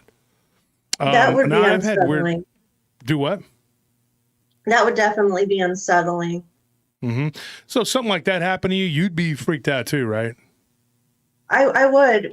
Like, for instance, being on the Hornet, you kind of, and you're on an investigation, you're kind of tuned in and kind of waiting for it or expecting it to happen. But things like that, one of my fears is actually driving at night. I'm always afraid that something's going to jump up in the back seat. I'm going to see it in my rear view mirror, and it's going to cause me to swerve off the road or something. I always have that habit too. Looking in the back seat just for some reason. Yeah. We just did that show, Jamie, Unwelcome Passengers. We just did a show about that. Oh. And eventually I want to tell the story of my wife's sister and what happened to her. She had something that got in the back of her truck, and the people that cared about her were behind the truck, and they could see it, and they couldn't get her attention. But I don't know the whole story off the top of my head. I'll have to go back but it was crazy. But yeah, I have a business partner who had something that was in one of his patrol cars that he had bought. And a couple of his clients could actually see it in the back seat. And he couldn't see, didn't see it. We talk about it on the show, but it was crazy. But go ahead. Tell us some more. Tell us some more stuff. Go ahead. Entertain us. We're waiting. Well, I was thinking back about the unsettling things, and I remembered something that did happen after we went to Preston Castle, and that would be considered a little more unsettling for myself. Where's that at? It's in Ione, California, and it was a boys' prison. It was kind of like a boys' prison for children that were out of control, or parents just didn't want to deal with them anymore. And it's actually really heartbreaking. I don't want to go back there anymore, just because the energy there was, I didn't like it. And again, you could tell that they were trying to get us to leave. And the people, you get these escorts that take you around. And at first I didn't understand why they were the way they were. And they had later on stated, if you hear them asking for help, we don't want you to help anybody. They want to keep the spirits there for revenue. That's their, oh my God, their bread and butter, to keep and they're not even maintaining the castle, which is very sad. There's a lot of parts that are falling apart, that are roped off. They just want the money from the tours. So, you get this vibe that these kids, they've done their time, they've passed on. There's, some are buried on the property, and they're still being imprisoned even in the afterlife. And I think that's why there's so much negativity and sadness inside there. And I was there. I usually don't like to go on investigations with big groups of people. I like to be more in control of it. I like to be able to know who's making a noise at what time, where people are. I prefer to go by myself or with one other person if possible. So there's probably about 8 or 11 of us there. And we were all doing separate, we'd do things together, then we'd branch off and do our own thing in different rooms. And we all kept getting the same type of either feedback, basically telling us to get out. We did get a lot of really good evidence to coincide with the stories and things other people say, they have gotten. But after leaving there at the house, there was just a couple really weird things that happened. It was probably like the day after or 2 days after. Just little things like I was laying there watching TV and one of the cats jumped up we're sitting up on the dresser, and all of a sudden out of nowhere, this cat just jumps up, freaks out, jumps on my face, scratches my eyeball, cuts my face and runs off. And my partner had looked at me, he says that was, really weird. It was almost like something scared the cat from behind. He saw it like actually happen. And then the day after that, I was sitting in a desk chair that had wheels on it. And, these desk chairs, if you lean forward enough, the wheels can get underneath you and slide back. And there's a certain way that you kind of fall. Well, I was sitting in the chair and I started to kind of lean forward. The wheels were still pretty much on the ground. The back wheels did start to lift a little bit as I was tying my shoe. But then it felt like two hands behind me actually pushed the chair over. And I felt like I was shoved into the ground. I was on my hands and knees with the chair was pushed so hard it fell over and slid back probably about 3 or 4 feet. I just kind of sat there for a second on my hands and knees looking around like, oh, blank. Like, I can't believe that just happened. At first, I thought it was my partner. Just that split second, I thought I was being pushed by something. And so there were a few things that week. And I did a cleansing and did some things. And I didn't have any problems after that. But yeah, I don't want to go back to Preston Castle. That's crazy that they want the spirits to stay there. Like, I don't. Isn't that sick? That's horrible, dude. And they tell you that. That's bad enough that they suffered in life, and then that that's not cool. Yeah, I don't like that at all. And I'm not one that would try to help, because you do hear that every so often, help me or help. And I'm not someone that all of a sudden starts, okay, go to the light, all this stuff. I don't believe in doing that personally. You don't know what you're dealing with, for one. You don't know what you're binding things to. You don't know what you're doing. So I don't want to screw with it. But I just think that's horrible. Yeah, because, there are people, whether people want to believe it or not, because I know that there are a lot of people who just don't want to believe that people do have gifts to help people that are stuck and things. I know that that's a real thing. People act like that. Oh, that's not real. Well, that's fine if they want to believe that that's not, and they can do the research themselves and come to whatever conclusion they want. I would suggest anyone not messing with anything if they don't know what they're doing. And for the most part, messing with spirits, you don't know what you're doing because you don't know what that is or whatever. But for them to say that they want them to stay there because they want to get the money from it is just like, I don't know, that's just crazy. It's like low, I don't know, that's a low vibrational thing to do. So, so in these investigations and like where you live right now, have you had anything happen to you in the last, where you're living now? I'm actually back at my mom's right now after COVID and everything. I come over here. My partner had to go and help his family and his dad and things. And this is just what we ended up doing. So I'm actually back in that room again where everything had happened. But I haven't had anything really happen here. I do hear things once in a while, and every so often you'll hear, the noises down the hall, or you'll see the cat just staring down the hall at something, and I don't bust out my equipment here or anything. So you have equipment, and it's so how are you what are your thoughts on the spirit box? I think you have to be really careful with it. I do use the radios and things for just I'm more intuitive, and I can feel things, and I like to do things kind of naturally. But there are a lot of people that want evidence. They want evidence. They want to hear this. They want to see that. And so, we will get that out just to have it, also another validation thing, just to kind of go along with it. You have to be really, really careful with what you're deciphering as a spirit message or not. I do believe they can manipulate audio. We've gotten some crazy things. I spent probably 7 years of my life just trying to debunk the whole ghost box phenomena, because at the beginning I had all these different ideas about it. I actually started kind of messing with radios as a kid. What was it? Not Carrie.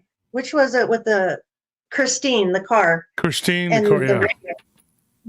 And So so the I red would car. kind of play with the car radios and my alarm clock radio and things, and try to get messages to come out as a kid. So as I got older and the internet started becoming more, relevant, and people starting to post more things, I started watching more videos of people using the hacked radios and things. And so I started doing that. I've thought of every aspect of what this could be, down to even the government using some sort of weird radio that we're intercepting signals somehow, and they're screwing with us, or just I've tried Faraday cage, just everything to try to debunk this. But there has been instances where there's no way that you could explain some of these things that do come out, and the responses that you can get sometimes. I don't really like apps too much unless I know exactly who made it, who developed the app, and what type of system it uses. I don't like the ones that have the dictionary words in it. I don't like the Oculuses and things like that. Explain the But Oculus. Somebody just asked about that. What about the Oculus stuff, real or not? That's more of a dictionary type thing where they're preset with different words. And so the spirit would have to, manipulate it in order to find the word that it wants to use.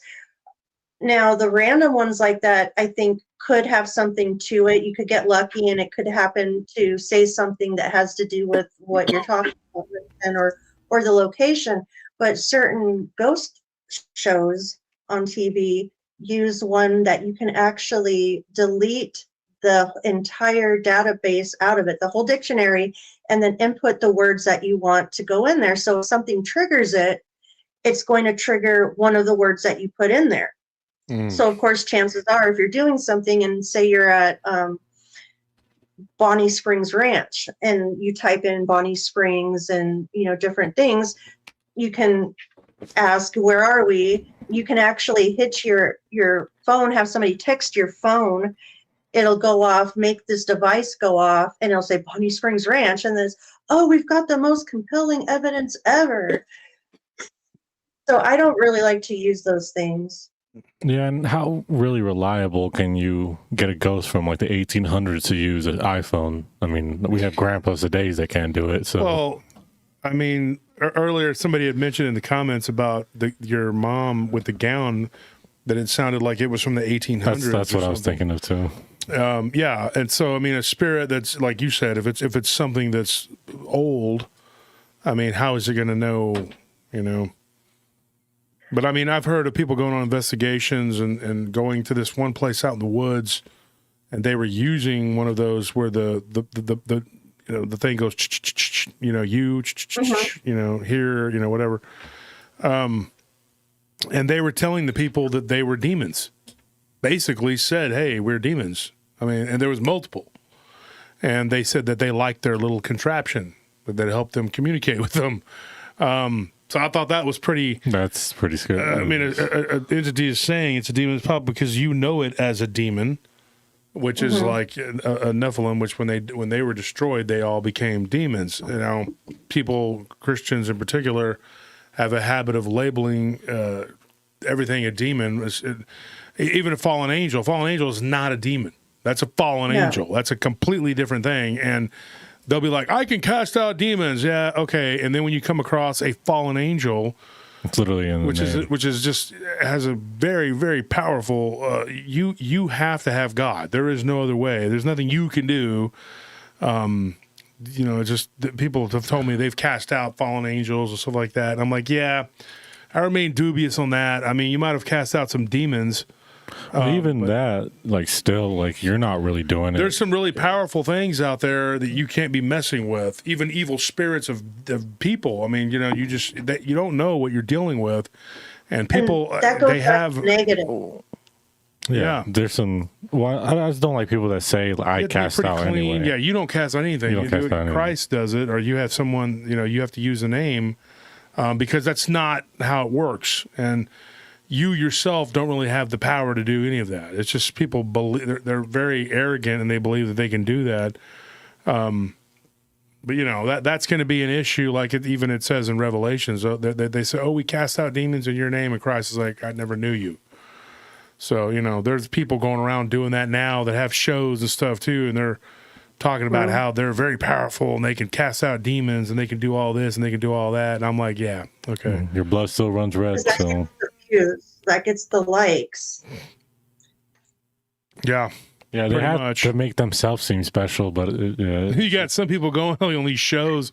They're like, "What's up, demon bro? You want to fight? What's going on?" And you're like, "Dude, shut the front door with that, dude. Get out of here before something actually happens to you for real." Yeah, it's like I don't ever want to wish a demon on them. They're going running. Yeah, exactly. Yeah. I don't ever want to wish a demon on some people, but sometimes it's like I wish you would experience something because you definitely make a joke. Yeah, I don't want to wish bad on them, but I kind of wish that they would get smacked so that they would some kind of supernatural thing that they could stop acting like a dang fool and just take it serious. Down a notch.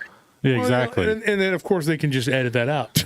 You can just be like, "Oh, that never happened. My hair was perfectly fine the whole way." Yeah, the only actual supernatural thing happens, they edit it out. Yeah, they take it out of the because it's embarrassing. I mean, why wouldn't you? So, Jamie, you have been experiencing this your whole life. Have you ever had this is a question? I mean, and I'm sure the audience would want to know this. Have you ever had a spirit come to you and try to get help from you, and that you thought you could actually help?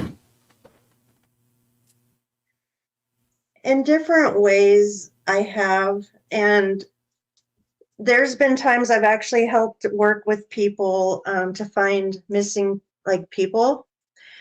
And I would end up getting some pretty crazy dreams with the spirit in it afterwards because I would get really close to the case and close to the situation. I do a lot of meditating to meditate these things in. And there's been about 3 cases where I was very, very close to this locations. There's still an open one right now, but we think we were kind of in a good spot. The other one, I did find a body, but it wasn't the body we were looking for it, but it did happen to be somebody else's remains. And then another one, I was off by about 350 feet or so from a location. Whoa. But I got really close to where they were. I thought they were closer to the water, but they were actually on the other side of the highway from it. But I thought they were on the rocks. And then I've had these dreams where they're asking, that they need their own help. And I think it's them wanting people to either find where they're at or know who did it to them.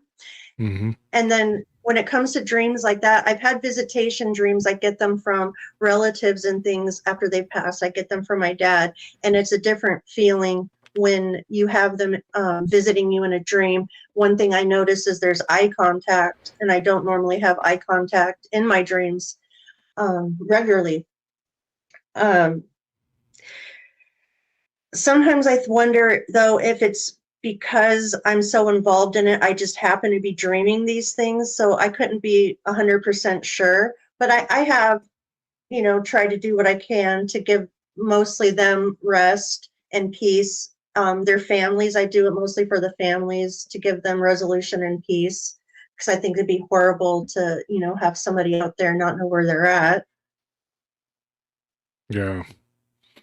That's good. I mean, that you were able to actually find a body. I mean, how did that come about? Tell us about that. What happened? Well, they had cadaver dogs out there.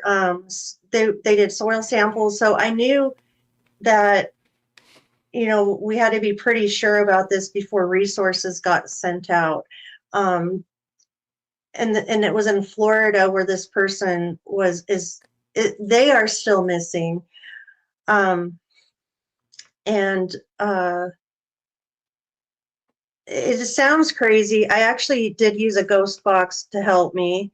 And I was using Google Maps because I try different ways to do this. And at the same time, I'm also researching these devices and things to see how accurate they are. I always thought it'd be great for Amber Alerts and things if you could actually find somebody while they're still missing before anything happens, So I've always kind of wanted to see how accurate these things could be. And I have a video of it too, of my session where I was recording my screen as I'm doing it. And so I would have a map of the area that I thought, they could be. And this was after doing a lot of research on the case and, the last whereabouts and, where they might have found an item or something to kind of give me a point to start at. And then I would take Google Earth and I would start looking around. And then the box, one time, on this case, would say north, south, east, west, giving me actual direction. So I'm kind of tripping out as this is happening. And then I say, okay, do I go down the gate or the road? And it said gate. And I just got goosebumps again.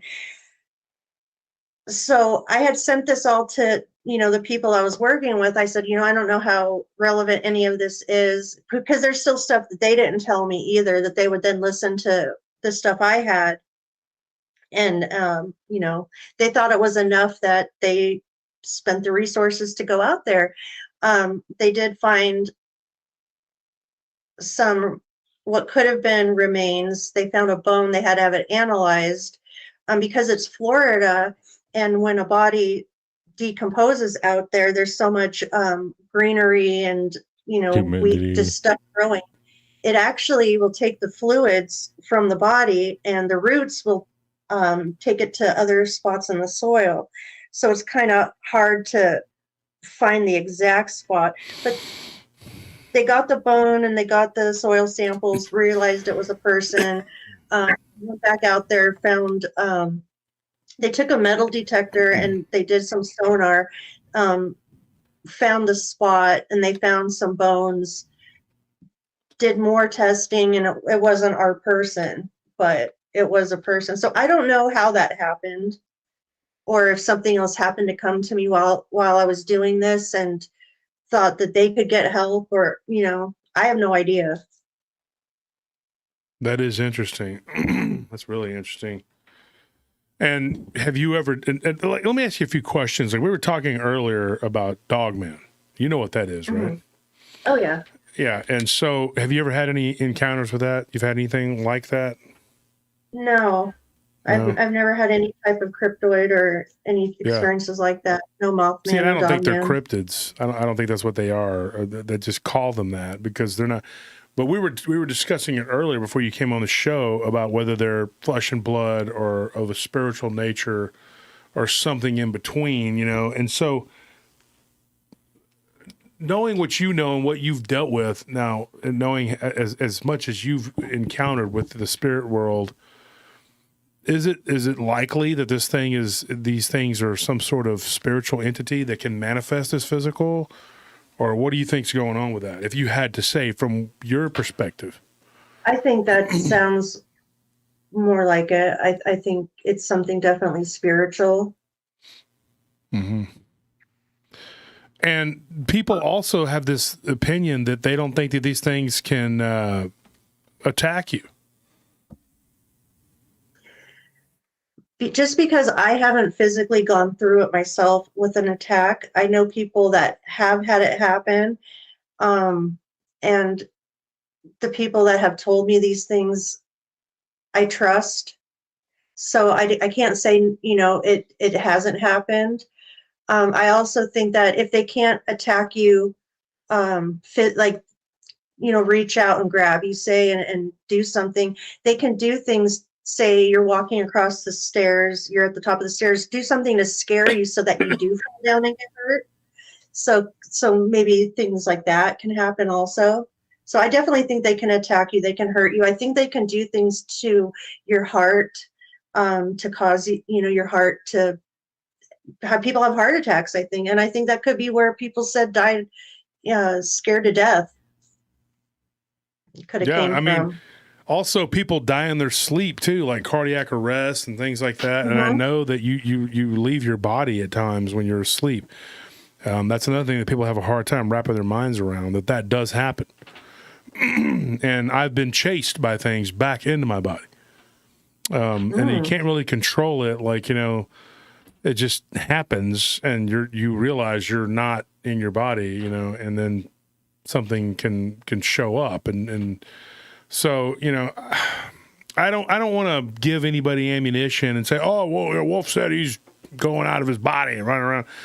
Because people already did that and started saying a bunch of stuff. Dumpster Diving Dogman, thank you for your $10 donation. Bigfoot Michigan Rob, thank you for your $20 donation. What's up, Rob? How are you guys doing tonight? But I have had something actually come at me. And then one time I was on a post, and I hate to admit this, but I was asleep. But I was working like a long shift on this post years ago. They were opening a Lowe's right off of Brody Lane back in I think it was 2003 or something like that. I don't remember exactly what year it was. And I was working all these long hours, and something, I woke up, I had just gone to sleep, and had one of those little mini micro dreams or whatever, that something was chasing me. And I woke up and I looked out my window, and the first thing I see is this black cloud thing that almost looked like a sideways manta ray, go by my window. And I was like, what the heck is that, dude? And I saw it, it was there, then it was just gone. But I was so panicked and so overwhelmed with fear that I left. And it wasn't that late. It was only 10 or 11. And back then stuff actually stayed open later, And so I went to the store down the street and used the bathroom and, got my bearings and was like, dude, and I was just working too much. And then I called my boss at the time, and I was like, hey man, I need a couple days off to recharge. I'm working too much, man. And I don't know, I thought maybe I was seeing something, or I don't know, but I had a lot of weird stuff happen on that site. It was like they disturbed the earth or something, and there was just a lot of weird stuff that happened there. I think too, when we're really tired or when we're really sick, I think that opens it up for them to be able to get to us easier into our dreams and things like that. So it was interesting to me when you said you're really tired when that had happened. Sometimes before something significant happens to me, I've noticed there will be something that keeps me awake a lot before. I won't sleep good for about 3 or 4 days, 5 days beforehand, to where I'll start feeling exhausted, and it's I'll start to fall asleep, and then our house alarm would go off for some reason, and there's no rhyme or reason. You hit the panel, you can't even tell you what sensor triggered it, and then you start to fall asleep, and then something else, and it's okay, something is definitely trying to keep me awake. So I really try to get to rest and drink a lot of water and do all that. I think being tired just invites them in more, or sick, or when people do a lot of drugs. Well, yeah, I feel like any state where you're just altered. Yeah. That in between awake and dream, or awake and sleep state, that dream state's they're very prevalent in that area. Have you ever heard of the City of Night? Like a place that's always dark? Have you ever heard of that? No. Or been there? No? Nobody's ever told you about it? You've never dreamed about it? A place that's just, it's dark. It's like a city, but just there's no sun. Yeah, there's no sun. It's always it's always dark when you go there in your dreams. No, doesn't sound familiar. Yeah. Well, anyways, Jamie, it was good having you on. It was good talking to you. I got to run because I got to get off and go do the show for Tuesday, and I got to get to bed early because I got a bunch of stuff to do tomorrow. Unfortunately, what a bummer. But thank you for coming on and talking. And guys, tell them where they can find you. Well, I am with Jason Bland and Rob Autry on Sundays, Paranormal Soup, 8 p.m. to 11 p.m. Pacific Standard Time. And on Wednesdays, Rob and I do the Weird Wednesday show, 9 p.m. through 11 p.m. Pacific Standard Time. And that's on YouTube and Facebook Live. Yeah, and Jason does a really good show, folks. If you guys haven't checked them out, you should, because it's Paranormal Soup. And what different platforms are you guys on? Right now, it's just YouTube and Facebook Live. We were doing Twitter, but we took that one off. Yeah, because he does and a then good we show. also have some apps. Oh, Paranormal Radio app. Yeah. Yeah, and he's got some. He's had some good guests. We've interviewed some of the same people, like Paul Wallace. But yeah, definitely check you guys out. Jamie, thanks for coming on and talking. And I got to admit, I mean, you're braver than me when it comes to certain things, because I don't want anything touching me, and I don't really want to deal with doppelgangers. That's not. I mean, you're like, hey, it's okay. I can, more power to you to be able to handle that. I'm just like one of those people that I don't want anything messing with me. Yeah, I found it funny that like when you found out that this doppelganger was coming and like to your room every night, the only thing you really said was like, "Hey, I need to get some sleep because I got school tomorrow." Yeah. Like I would have been like, I'm trying to figure out something I'd have more. had some broken lamps and throwing some holy water. I'd have tried all kinds of things to get rid of that thing. I mean, and I didn't mess around back in my house. I just was constantly praying.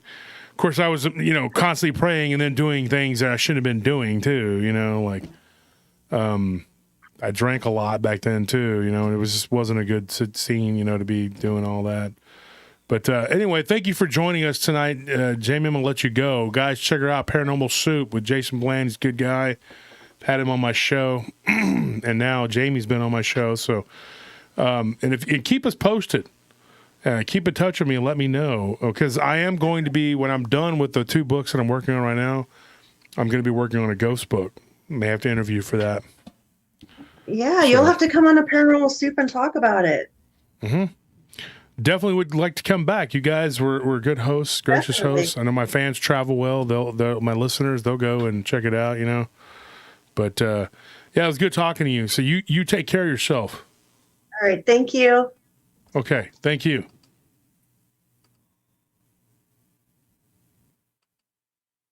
So that was Jamie Damalos, folks. And Anthony, you're awake now? Okay, good. Anthony woke up. So, folks, we're going to do the giveaway. We got to do this. We got to knock this out, man. So I can run and get a show made for you guys, the hour-long show for Tuesday. I don't think they want one. Well, let's take a vote. Do you guys want a show about Dogman on Tuesday or not? Because if a bunch of people say no, then I won't do it. So let's take a vote. Go ahead, folks. Let's ask the paratroopers what they want. You guys want a show? Send them in. She loves to get on her hind legs. Come here. Looks like a dog man when she does that. Come here. Come here, Cinnamon.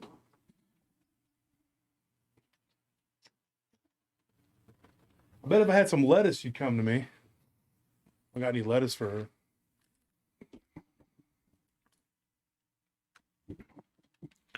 Everybody's saying yes. Dang it. Oh, man. Whatever. I was going to see if there was just one single no, and I was really like, oh, well, he said no, so we're not going to do it. Nobody said Everybody no, said so yes. I guess we're stuck doing the show. So let's, without further ado, let's get to the wheel of the broken wheel of morality, or whatever the heck we're calling it, the wheel of destiny. Wheel of broken hope. Yeah. We got everything shipped out. Unfortunately, I apologize to Evangeline Samples. Apparently, somebody stole her package. We're going to have to remail that to her. Also, to the person that won last week that's from Finland, I'm saying this in front of everybody. I'm going to send you something through PayPal so that you can actually just go on to the website and order. Now, Anthony, you want to tell them we are working on a website that's going to be able to buy the merchandise that we advertise on the, like on the show. Yeah, we're gonna have to revamp our website as is so that we can keep our own merchandise that we get custom made from Seven Clay. So we can keep it stocked and we can receive orders and just send them out ourselves, because as it stands now, if you want to buy merchandise online, you have to go to our Printful store, and we're trying to get away from using them because the quality of their stuff and the just how long it takes them to get stuff out to people is just not really something that we want to stick with long term. The quality was okay until so far I haven't had too many complaints, but it was okay until we used, like, there were two different hoodies we made, and we're being honest. And it was the army green one with the logo with the hand coming up, and then it was the light blue one with the same logo. For some reason, those two in particular really effed up the pattern on there, and I just didn't like it. I wasn't happy with it. Haven't really had too many people like coming to me and saying, "Oh, I didn't like the quality," whatever. But we do like the quality of the stuff that we're getting from Seven Clay, so we're going to try and move more toward them and build our website to where we can ship it ourselves, because when there's a shipping thing that goes on, you have to go through Seven Clay. Printful. So we are working on changing that. We're going to try to get that going. I mean, I always liked the shirts from Printful. My only real issue was that they always faded, and I always... well, if you wear anything enough, it'll fade. Yeah. I mean, I felt like they faded a little quicker than I liked. Mm-hmm. They fade quicker than the Seven Clay. That's that. Okay, so Fab Wilder 1 is back. He said, I was here last week and could not respond, so I got taken off the wheel. So I guess we can add him back to it. Bernard Fox said shipping any package nowadays is a risk, especially FedEx services drops. Yes, you're right. Definitely. I feel like folks, everybody that donated to the show, thank you for the donations. That greatly helps, and it helps take the sting out of all of us having to be off. Yeah, like I said, I was working this entire week, so this is my first day off, and I wouldn't do it anything else with being you guys, but it definitely does help that you guys donate. It makes it all the more worthwhile for us to have to be here with Anthony, and it's... Which is a hard thing for anybody to It's a struggle either way. But well, without me, this live stream doesn't happen, so you're just going to have to do what I say. Okay, it was always bring up that more. He always has to be more important than us. Than we do. It's always a team, I don't then have with to Anthony. be more important. I just am. I don't make. Okay, so I don't make you the can rules. memorize the stories and tell them like I can. Sure. No, You're so good at talking to people too. He'd be I'm like, talking about Tony. What happened to you? More, Spit it out, lady. I could just see that. I'm the face of the show. I mean, what are you talking about? Be like, the show that doesn't happen without my technical knowledge doing all this stuff behind the scenes. So what are they doing? Grab one of them. They're over there. They're mischievous little suckers, man. All right. It's okay. So Plymouth Puckwudgie. Plymouth Puckwudgie. Yeah. Let's add him to the wheel. Bear with us, folks. You might win something here. You're not gonna catch it, dude. We're gonna have to catch them though, but after we're done recording, we're gonna have to be like, oh man. I think they're having too much fun. Yeah, they've been running all over the place. They're just like jumping around. I think they just catch them. They just like the space to run. I try to grab Cinnamon, but she doesn't run normally. So when she does run, I'm guessing they don't want to be picked up. They're having fun. They've never been out. They've been all over the house, but not here. Right? They've already made a mess in that and Sheridan in that office over there. Oh, what was that? Behind it. The strip lights got unplugged. She unplugged it. Oh, Cinnamon. Grab her real quick. Okay, so we got Plymouth Puckwudgie. We got Sid and Izzy's mama. All right, I added you to the wheel. What are you doing? What are you doing, kiddo? There we go. It's okay. It's okay. Yeah. Put your little binky down. Hmm? It's okay, Cinnamon. You want to say something? You want to speak? Speak into the microphone? Voice your concerns? Look at these big old ears. Look at this. Stop listening with those big old ears.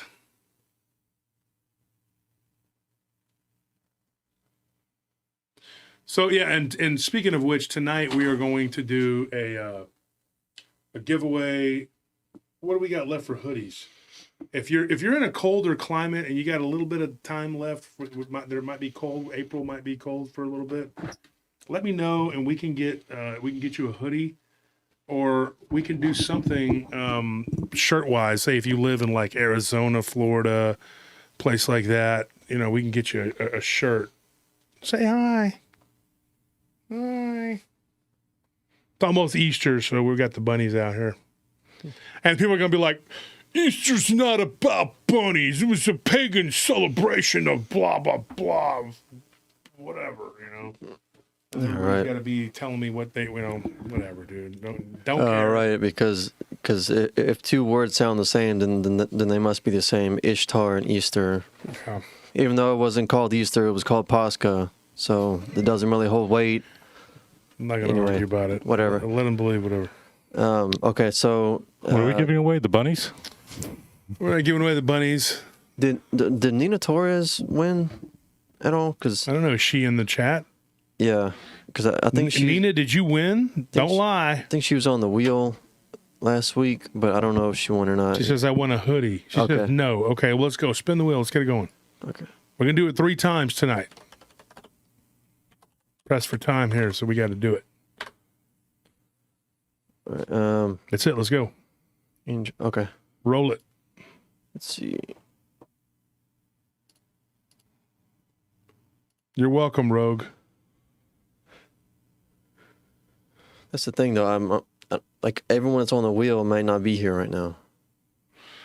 Then let's just roll it, dude. We'll roll it, We and can't we'll sit say they here all won. night long. And Hey, if you guys won, you got to comment in the chat immediately. also, if you send me your email, you need to let me know your size and your address. I can't do anything without that. So I'll keep getting that happening. All right, so let's give it a spin.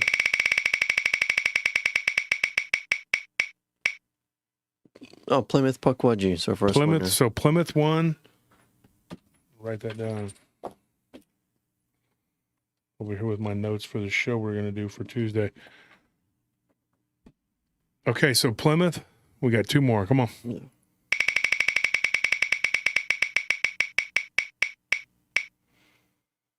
That's It's right on the middle. It's just Well, Alan's surgeon won last week. Yeah, I remember that. Has Susie Jago won?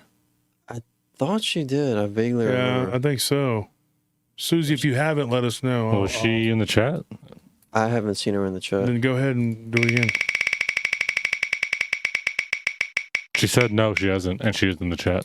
Okay. Oh, So- well, look, it landed right on her again. So Wow. So it was meant to be. You remember that character on like the one with there was like a werewolf and there was like a reptile. It was a fighting game. Killer Instinct. Oh yeah, yeah, No. Jago. His name was Jay. He was like a ninja. yeah. Jago. He was like supposed to be the Ryu, I think, of that. Yeah, he was pretty cool. Sid and Izzy's mama. She's here somewhere. Who? Her username is Sid and Izzy's mama. I guess those are her kids. Okay. She's gonna take a wild stab in the dark and say those are her kids. If I had a guess. And Yeah. We took a wild guess and we came up with it because it says mama. Mhm. All right, so there you go, folks. We got those 3 people. If you live in a cool climate and you want a hoodie, let me know. I'll give you a hoodie. If you don't, then I will give you a conference shirt. And if we have, now it also depends on sizes. Okay. So we did get the mock up for the jersey and it looks really cool. The jerseys are going to be really cool. oh, I haven't seen it yet. Yeah, I got the mock up for it a couple days ago from Kelly. That's the guy. That's our connection with Seven Clay. It's the company's owned by Josh Sprague. And so anyway, good people, him and his wife, and so they're right out of Round Rock, Texas, and so we're going to be doing business with them, and we're going to build the website. We're going to have our friend Christopher Jordan help us. If you haven't checked out Curious Realm, go check him out. Anyway, folks, thank you for the show, because without you, there wouldn't be a show, even though Anthony thinks it's all about him. Thank you for everything. Thank you for everybody who donated. It really does help a lot, dude, to get this. We are looking for sponsors for the conference. So if you want to help sponsor the conference, if you have a business or something, you want to make a banner for it or something, let us know. And we definitely need sponsorship for the conference. We can do it without it, but it would be a lot easier with it. So, and we hope everybody will join us at the conference, and that's going to happen in September. So give us another week or two. We get things going. Ken is actually, he tried calling me earlier, but I was just really tired and trying to get ready for the show. So I apologize. But I might have, missed him, whatever. But he's actually at the, the Southeast Texas Bigfoot Conference in Louisiana. That's weird. What?